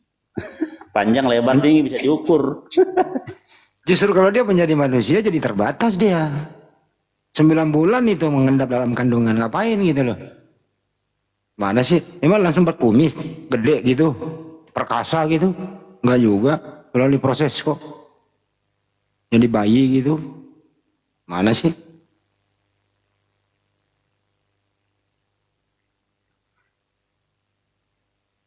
Tapi Bang Billy, ini nggak ada gerakan nggak sih dari Yudaism ini loh, bahwa Torah yang Anda pakai itu balikinlah.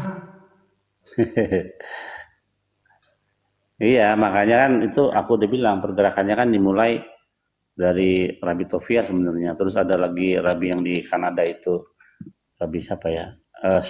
Michael Skobach.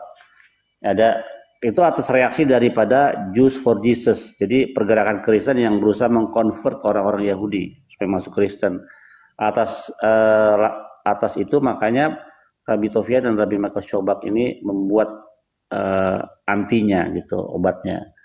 Jadi menerangkan mereka bahwa ayat yang kalian pakai kitab orang Yahudi itu salah cara teks dan konteks gitu. Jadi kita memeranginya atau mengantisipasinya dengan mengedukasi mereka bahwa kalian salah loh, teks aslinya nggak begitu gitu.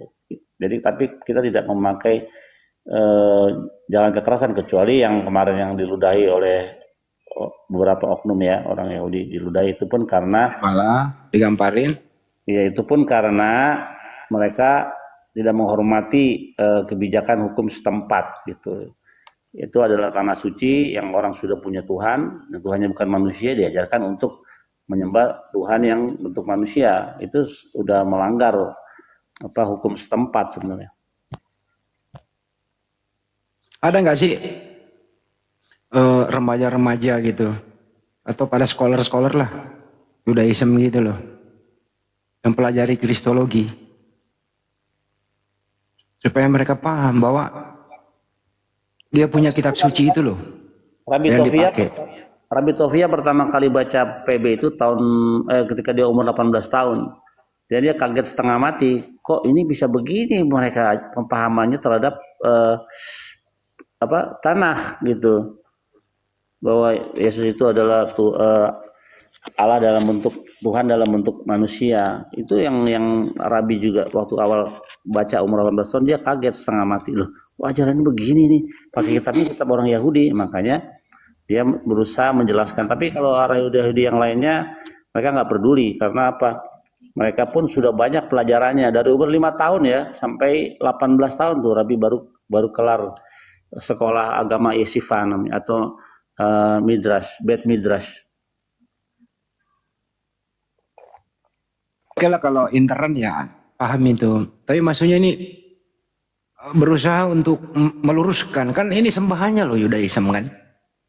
Dianggap mereka ini menjadi manusia gitu.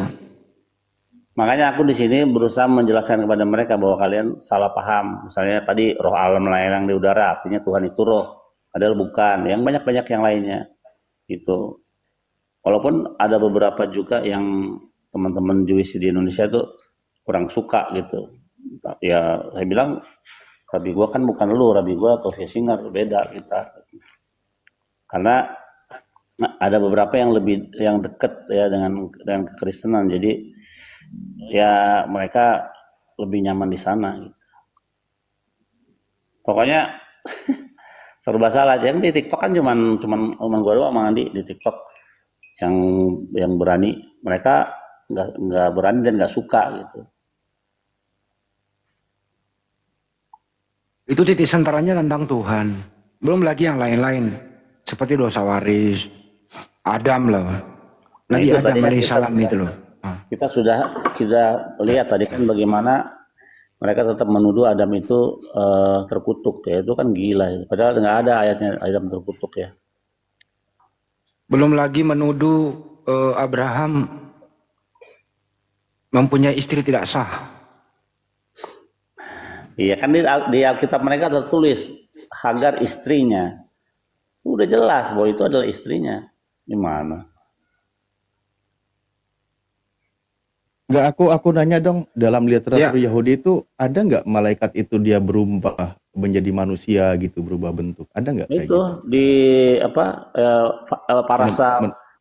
Parasa Faira yang barusan ini, sahabat ini membahas soal Kejadian 18. Jadi menemui Abraham itu ya? Iya, pada waktu Selosa Anasim atau 3 orang itu yang malaikat dalam rupa manusia, dia mengambil wujud sebagai apa? Sebagai manusia Arab, orang Arab. Ini bisa ditemukan dalam Midrash. Dia nyamar sebagai orang Arab, ya malaikat ini. Nah, di dalam pandangan Abraham, Eskol, 3 temannya dan di hadapan di mata Ismail, mereka itu makan. Padahal dalam Midrash dikatakan malaikat itu tidak makan, maka api dari langit menyambar melahap makanan itu. Jadi dalam pandangan mereka memang makan, tapi kenyataannya tidak makan. Api yang menyambar makanan mereka. Oh iya, kalau dalam literatur Islam langsung memang disebutkan malaikat itu tidak makan. Dia tidak makan dia. Tapi itu hanya dalam pandangannya yang melihat gitu ya. Kalau dalam penjelasan. Only their illusion. Illusion of what? Of who? Of Eskol, Mamre, dengan Ismail. Kebetulan Ismail ada di situ. Ya. Oh ini nih, saya buka lagi. Tadi kan ada tafsir beberapa ya. Kan ada Bagawi, ada Qurtubi. Nah, di Bagawi tadi ada pendapat yang lain yang lemah. Dan ini penjelasan lebih lugasnya lagi. Saya buka. Yang tadi disebutkan, ini loh, wakilah dan diceritakan kan gitu. Huwa Jibril. Jadi yang ruh itu adalah malaikat Jibril. Wa udifa dan diidofahkan kata ruh ini ilallah kepada Allah Ta'ala, yaitu ruhana. Nah itu kan domir, tadi kan idofa, mudof ya. Jadi ruh kami kan gitu, maksudnya kami di situ merujuk kepada Allah, maka diidofahkan kepada Allah Ta'ala sebagai kekhususan dan sebagai kemuliaan bagi malaikat tersebut gitu kan, yang diutus oleh Allah, sehingga di situ diidofahkan kepada Allah itu sebagai bentuk kekhususan dan kemuliaan kepada malaikat sebagai utusan Tuhan. Jadi nampaklah dia itu malaikat Jibril gitu. Nah itu sudah dijelaskan dan di sini panjang. Kenapa dia dijelaskan ya dalam tafsiran kalau Qurtubi ini?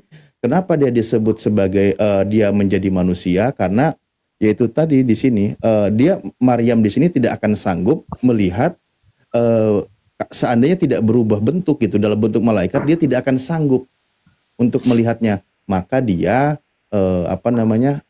dalam bentuk laki-laki yang sempurna gitu. Di sini makanya rojulun hasanan, dia itu laki-laki yang tampan gitu, yang baik, yang bagus, rupawan gitu kan. Suratun fi suratil basar, dalam tampilan manusia. Itu aja tambahannya. Tapi tetap aja nggak mau dijelaskan gitu, nggak dengerin dia. Tetap aja pola pikirnya dia bawa memang harus sih Tuhan itu roh turun menjadi manusia itu. Jadi setiap dia bawa surah Maryam ayat 17 itu ya dia ingin konekkan dengan imannya, Ustaz. Kalau di Islam ketika roh itu dimasukkan ke dalam tubuh manusia waktu masih bayi itu suci nggak, Aksi? Suci dong. Oke. Jadi nggak menanggung dosa itu ya waktu dia masih lahir ya? Ya iyalah. Semasa sebelum akil balik. Bahkan kalau di dalam Al-Quran itu justru mereka sebelum dia itu masuk ke dalam tubuh, maksudnya ke dalam bayi, itu kan sudah ada perjanjian di alam ruhnya bahwa dia bersaksi beriman Tuhan itu Esa, Allah itu Tuhannya. Kan gitu, itu di dalam Al-Quran.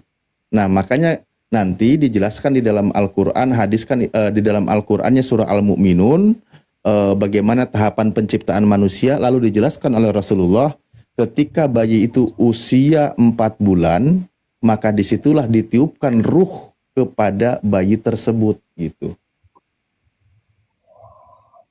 Ditiupkan ruhnya. Ya, Nabi menjelaskan itu setiap yang dilahirkan dalam keadaan fitrah suci. Ya, berarti waktu roh itu ditiupkan, itu rohnya suci ya, kudus ya? Suci dong. Oke. Bahkan gini loh, istilahnya kan bahasa kita tuh gini. Setiap yang dilahirkan itu dalam keadaan suci. Mungkin bahasa ekstrimnya, walaupun anak itu hasil dari perbuatan zina, anak yang dilahirkan itu tetap suci. Karena yang dosa itu orang tuanya yang melakukan. Yang kotor itu yang berzinanya gitu. Anaknya tetap suci. Gitu. Ya. Kapan sampai gini? Jadi ketika roh itu yang diberikan oleh Tuhan ke dalam tubuh manusia itu suci. Kapan kira-kira dia menjadi terkontaminasi dengan dosa? Oh, ini di dalam Islam kaidahnya akan menjadi tanggung jawab perbuatannya ketika sempurna. Pola pikirnya disebutnya sebagai akil balik. Orang yang akalnya sudah sempurna, sudah memahami. Barometernya apa? Dijelaskan. Kan gitu. Kalau usia kisarannya 15 tahun. Gitu. Kalau laki-laki, ciri-ciri orang itu mulai balik, itu diantaranya sudah keluar sperma. Kalau perempuan sudah bisa haid. Kalau dari segi usia itu 15 tahun ke atas. Maka dari usia akil balik kesempurnaan itu, perbuatan dia mulai dipertanggungjawabkan. Nah, makanya di dalam Islam dari kecil itu dididik untuk mempersiapkan diri, mempertanggungjawabkan perbuatannya ketika dia dewasa. Contoh misal begini, bacaan sholat yang muslim dari kecil ya, kan gitu. Sholat itu kan ada ucapannya, bacaannya kan gitu, baca ayat-ayatnya.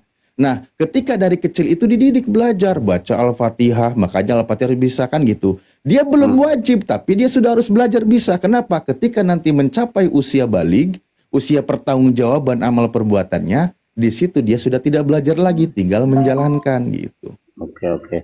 Nah, berarti waktu roh yang suci ini masuk ke dalam tubuh kita, ke tubuh manusia, dan dia sudah akil balik.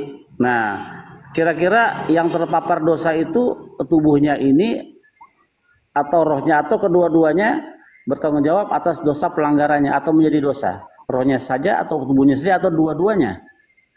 Nah, ruh itu kan gini, Al-Quran menyebutkan Bismillahirrahmanirrahim, surah Asy-Syam ayat 7, 8 dan seterusnya. Wa nafsi wa masawwaha, dan Allah bersumpah demi ciptaannya manusia, diri manusia dan kesempurnaannya, kan gitu. Manusia diciptakan dengan kesempurnaannya, kita sudah tahulah. Fa'alhamaha fujuraha wa taqwaha, kan gitu.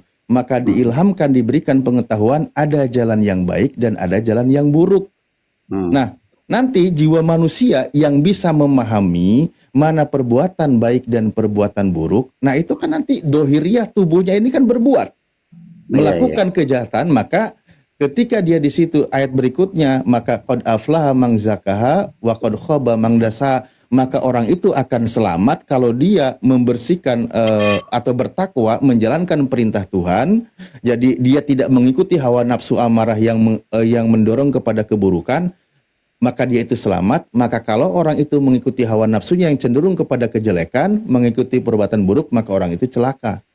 Berarti baik roh maupun tubuh juga berdosa ya kalau waktu dia memilih yang jahat gitu ya.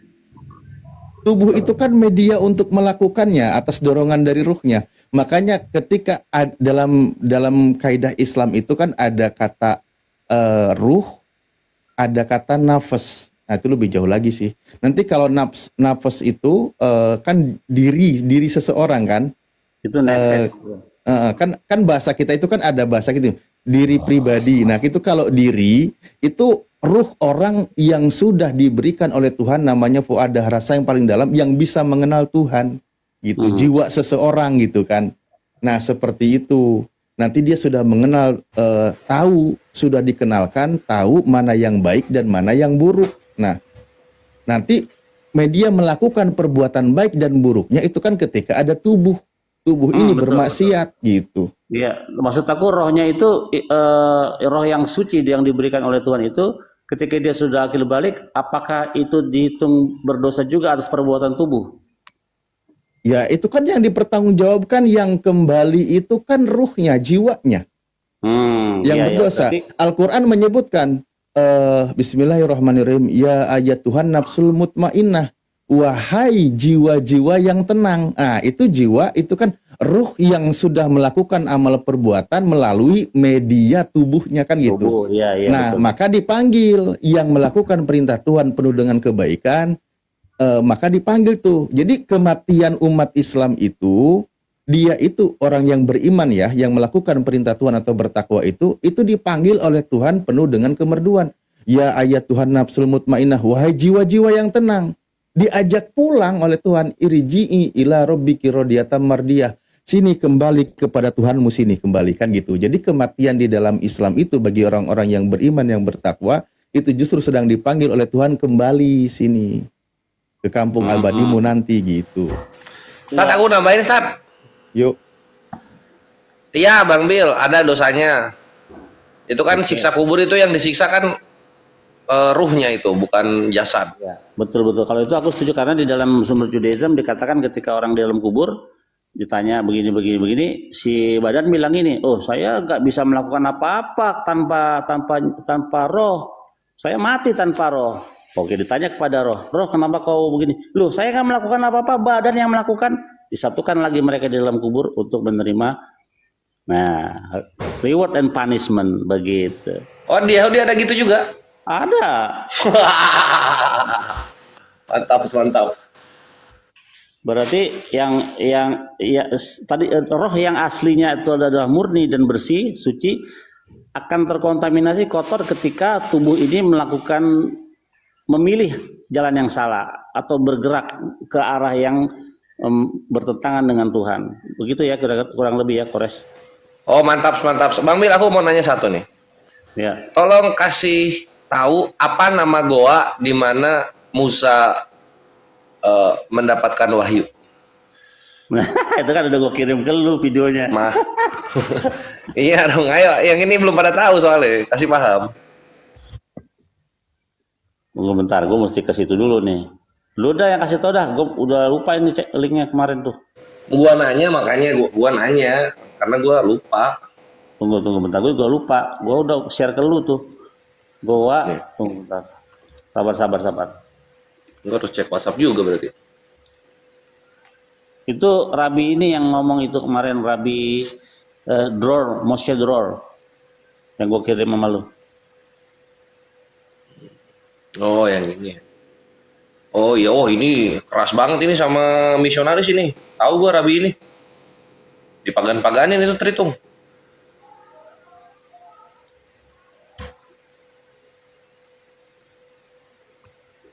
Nah jadi itu.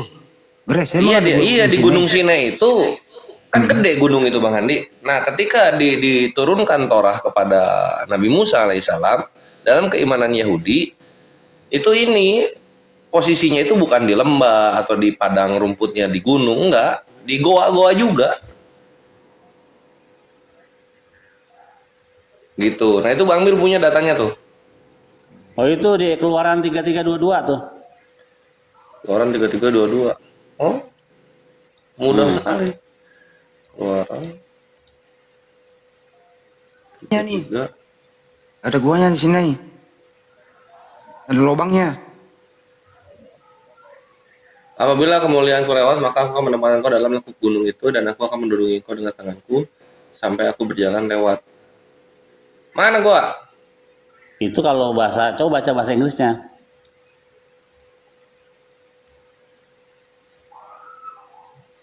Bahasa Inggris ya. Cleft of the Rock. Gua Elia.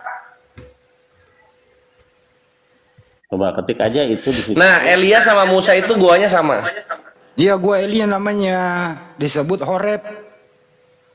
Iya, itu kan udah gua kirim videonya. Cuman gua tak tahu nyarinya di mana tuh. Tuh Rabi. Coba lu ke chat gua, mungkin di situ masih ada. Coba. Biar didengerin lu setel videonya.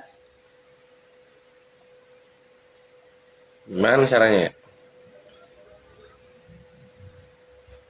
Nih, gua cek dulu ya. Ini sambil nunggu, ini ada yang naik. Feli ini dari mana? Tanya dulu. Feli, selamat malam.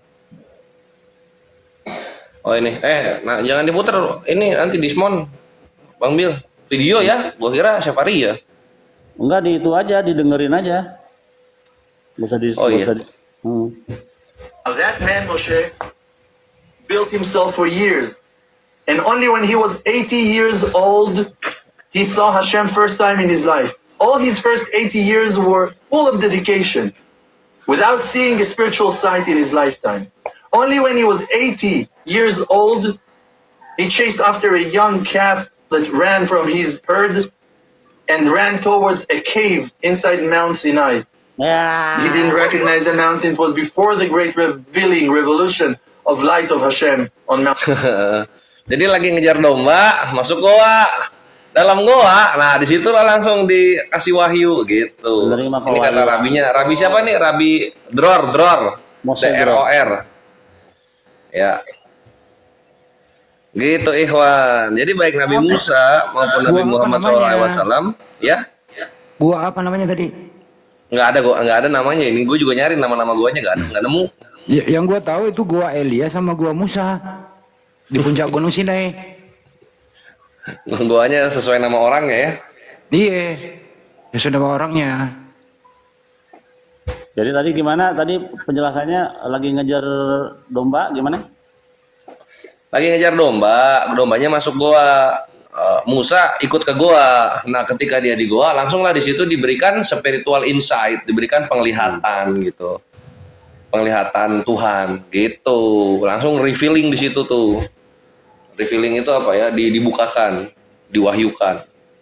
Ini kata Rabi Dror, dan dia sesuai dengan keimanan Yahudi. Gue udah nemu tulisan-tulisannya soal Musa itu dapat wahyu pertama kalinya di gua. Cuma nama guanya belum nemu. Ya gua Musa lah ya. Setelah berpuasa 40 hari 40 malam kan di situ ya? Bukan. Sebelum lagi itu. Lagi apa? Ngejar ternak yang kabur. Lagi ngangon dombanya Yitro itu.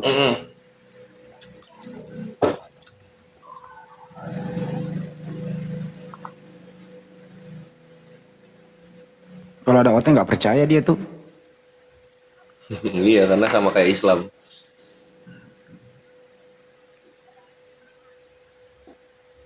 Jadi pada dasarnya itu para nabi menerima wahyu itu pasti menyendiri ya, nggak mungkin di tempat keramaian.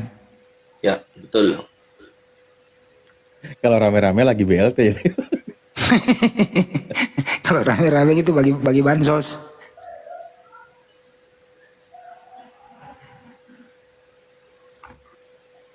Oh iya, bener Bang Hani ngasal tapi bener loh. Namanya Goa Musa. Iya, mana gua ngasal, orang gue baca kok.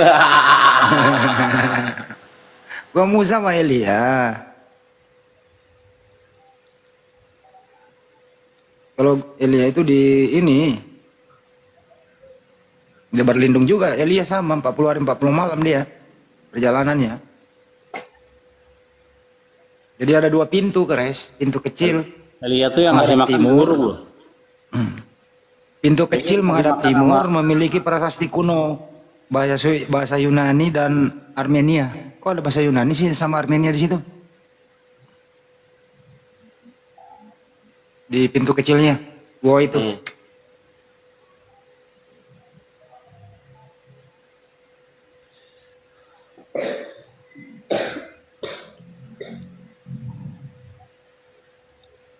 Belum dapat tilas lah, Bil. Mati lu terhitung anjir.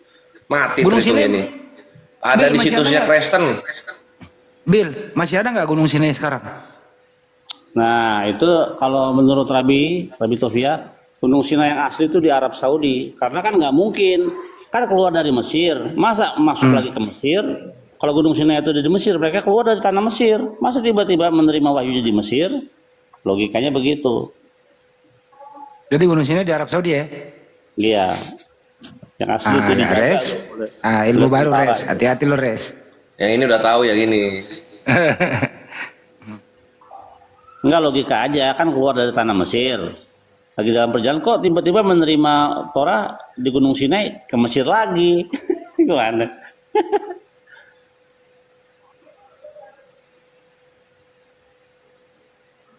Sama Gua Hiro beda.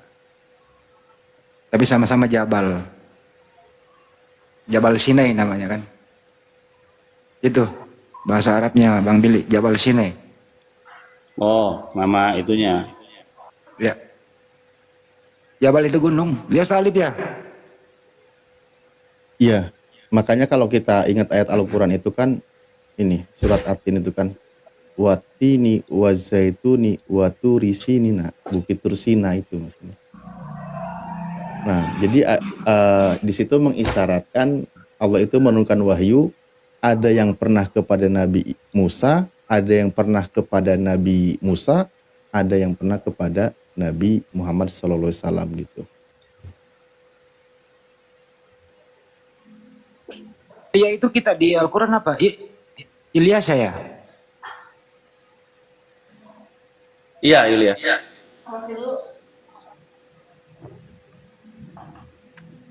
Iya ya, Res ya. Ilyas. Iya.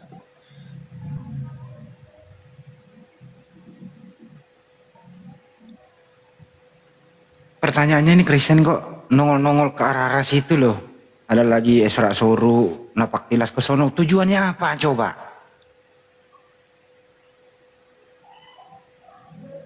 Apain gitu loh?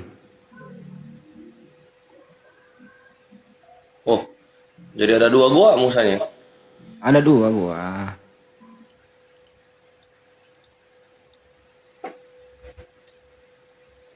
Lu kan lagi searching tuh, coba lu share tuh.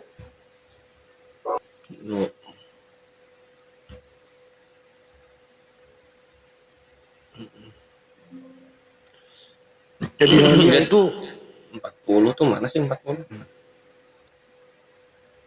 Oh, di Arab Saudi tuh ya.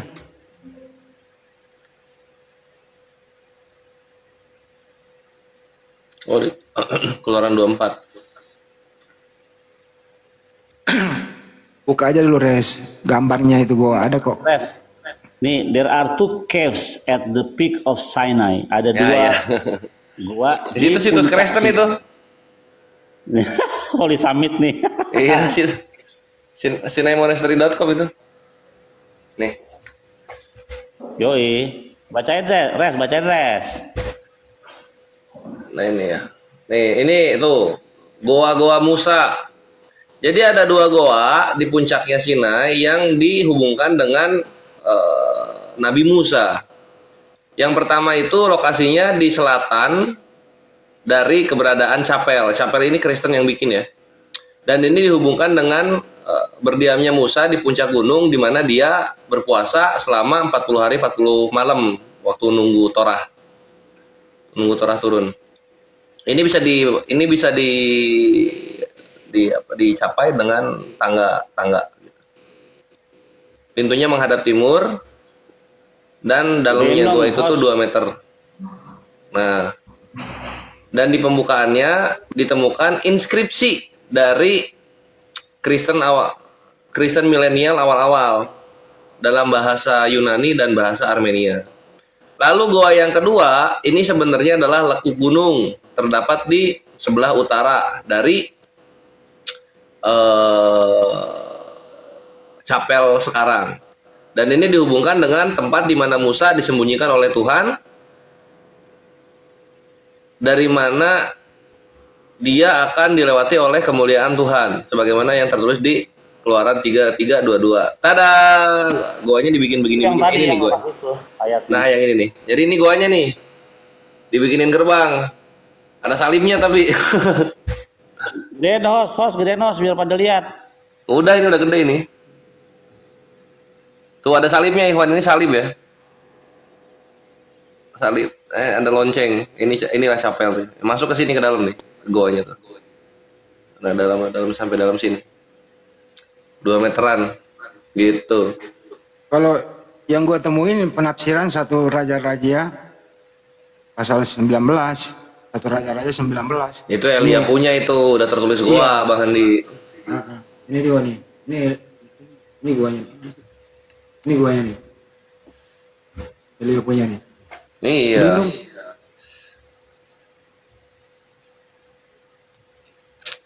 Itu ya Ikhwannya, ilmu buat kalian tuh. Jadi pertama kalinya Nabi Musa menerima wahyu itu di dalam goa juga. Ini gua tahu dari Bang Bil pertama. Bang Bil dari rabinya.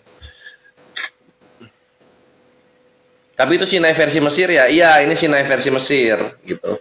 Tapi tetap tidak merubah mau gunungnya di mana, tetap lokasinya di goa. Karena dalam keimanan Yahudi di goa itu letak posisinya. Selamat datang di kebenaran. Mantap sih ya. Mantap lah. Nah, karena mantap sih Ikhwan, beli buku gua. Ayo beli. Jualan dulu izin Ikhwan. Ya, ini programnya alhamdulillah sudah terkumpul. Tunggu.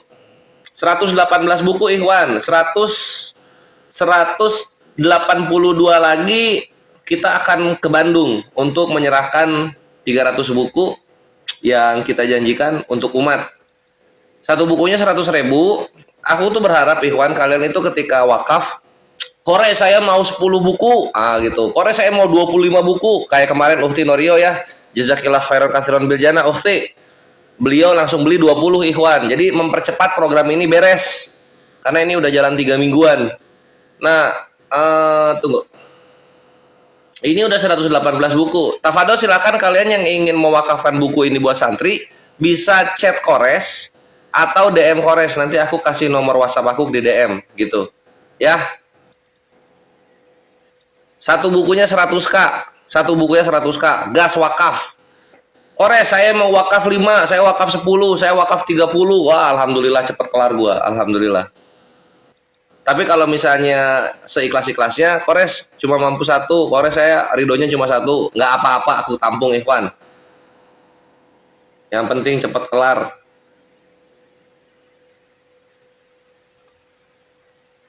Buku, nah ini bukunya nih, ini bukunya.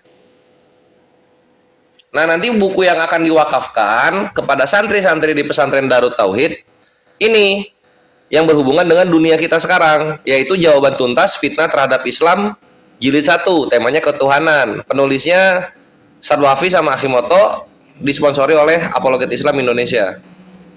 Oke, gas Ikhwan, wakaf bukunya ditunggu. Sudah 118 alhamdulillah, sisa 182 lagi, ya 182 lagi. Ini kan kalian ada 2.500, 2.600 nih di sini.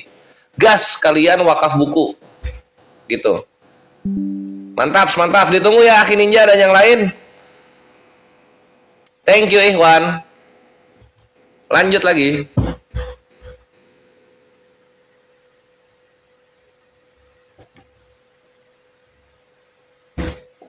Nabi Isa menurut Nabi Isa menerima wahyu. Nabi Isa menerima wahyu belum.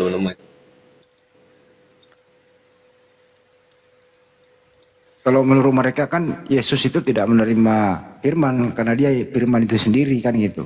Yo X. Ternyata di kitabnya malah tertulis segala firman yang telah sampai kepadaku gitu. Telah kusampaikan kepada mereka. Kayak mana ini firman kok dapat firman? Mereka percaya bahwa engkau lah yang telah mengutus aku. Jadi Yesus juga menerima firman. Nabi Isa ya, coba Nabi Isa di mana menerima firman?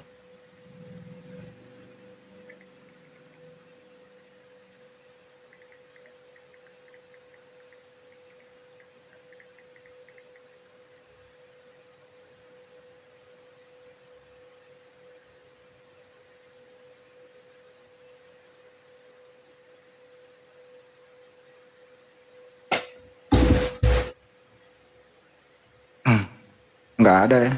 Menerima di Yerusalem doang, sekitar abad pertama Masehi. Res? Apanya? Menerima firman di Yerusalem lokasi, waktu sekitar abad pertama Masehi. Tuh Ikhwan ya, yang mau wakaf, tafadol. Wakaf buku, nomornya udah aku chat.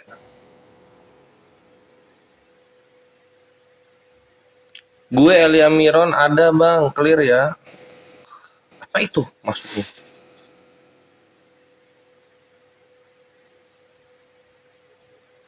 Ya jadi lucu yang tadi dibawakan Bang Andi, Ikhwan.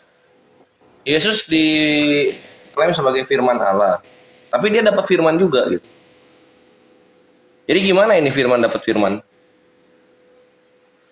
Gimana penjelasannya itu?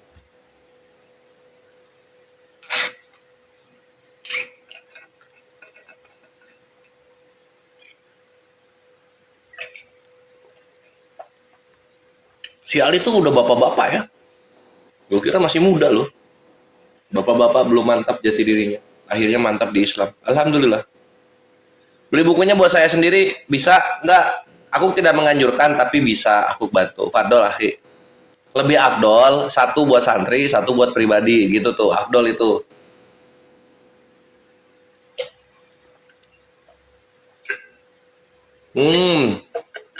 Bukunya tentang apa sih? Ya itu jawaban tuntas fitnah. Jadi fitnah-fitnah yang dihembuskan Tritung kepada Islam dibantai-bantai di buku ini. Ada encounter-nya nggak berbaliknya? Iya, ada counter attack-nya. Jadi kita jawab dulu secara Islam, lalu counter attack gitu. Toh ujung-ujungnya nanti kalian akan baca, Ikhwan. Ujung-ujungnya hujatan mereka itu malah ke muka Tuhannya mereka sendiri. Itu yang mantap itu. Memang mantap lah Islam tuh.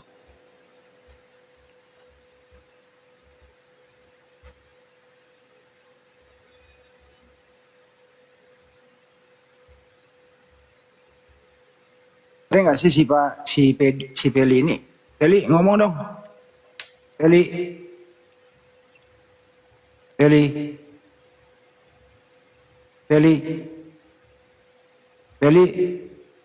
Gue turunin ah.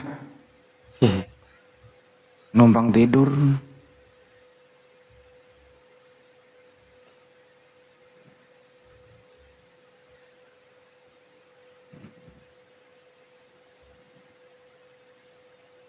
Ayo teman-teman, dipercepat itu bukunya supaya cepat kita bawa ke Bandung. Lu yang ke Bandung ya, Res ya? Iya, gua ke Bandung. Bang Hani nanti rame-rame lah. Aku juga udah bilang sama Alif, nanti kalau udah ke Komo 300 kita ke Bandung. Karena aku udah sounding ke Api Jabar juga Bang Andi untuk dilihat schedule-nya Agim pas di sana. Jadi nanti Api sekalian sowan sama Agim, penyerahan sama Agim, bedah buku sekalian ada Agimnya juga gitu. Insya Allah. Gue itu kenapa malas ke Bandung ya, Res? Pulang-pulang dompet gue kering gitu. Abang Andi belanja mulu Ikhwan kalau di Bandung. Larinya ke distro melulu gitu. Lu juga. Kagak anjir, lu mah kagak distro, rumah mode lu mah.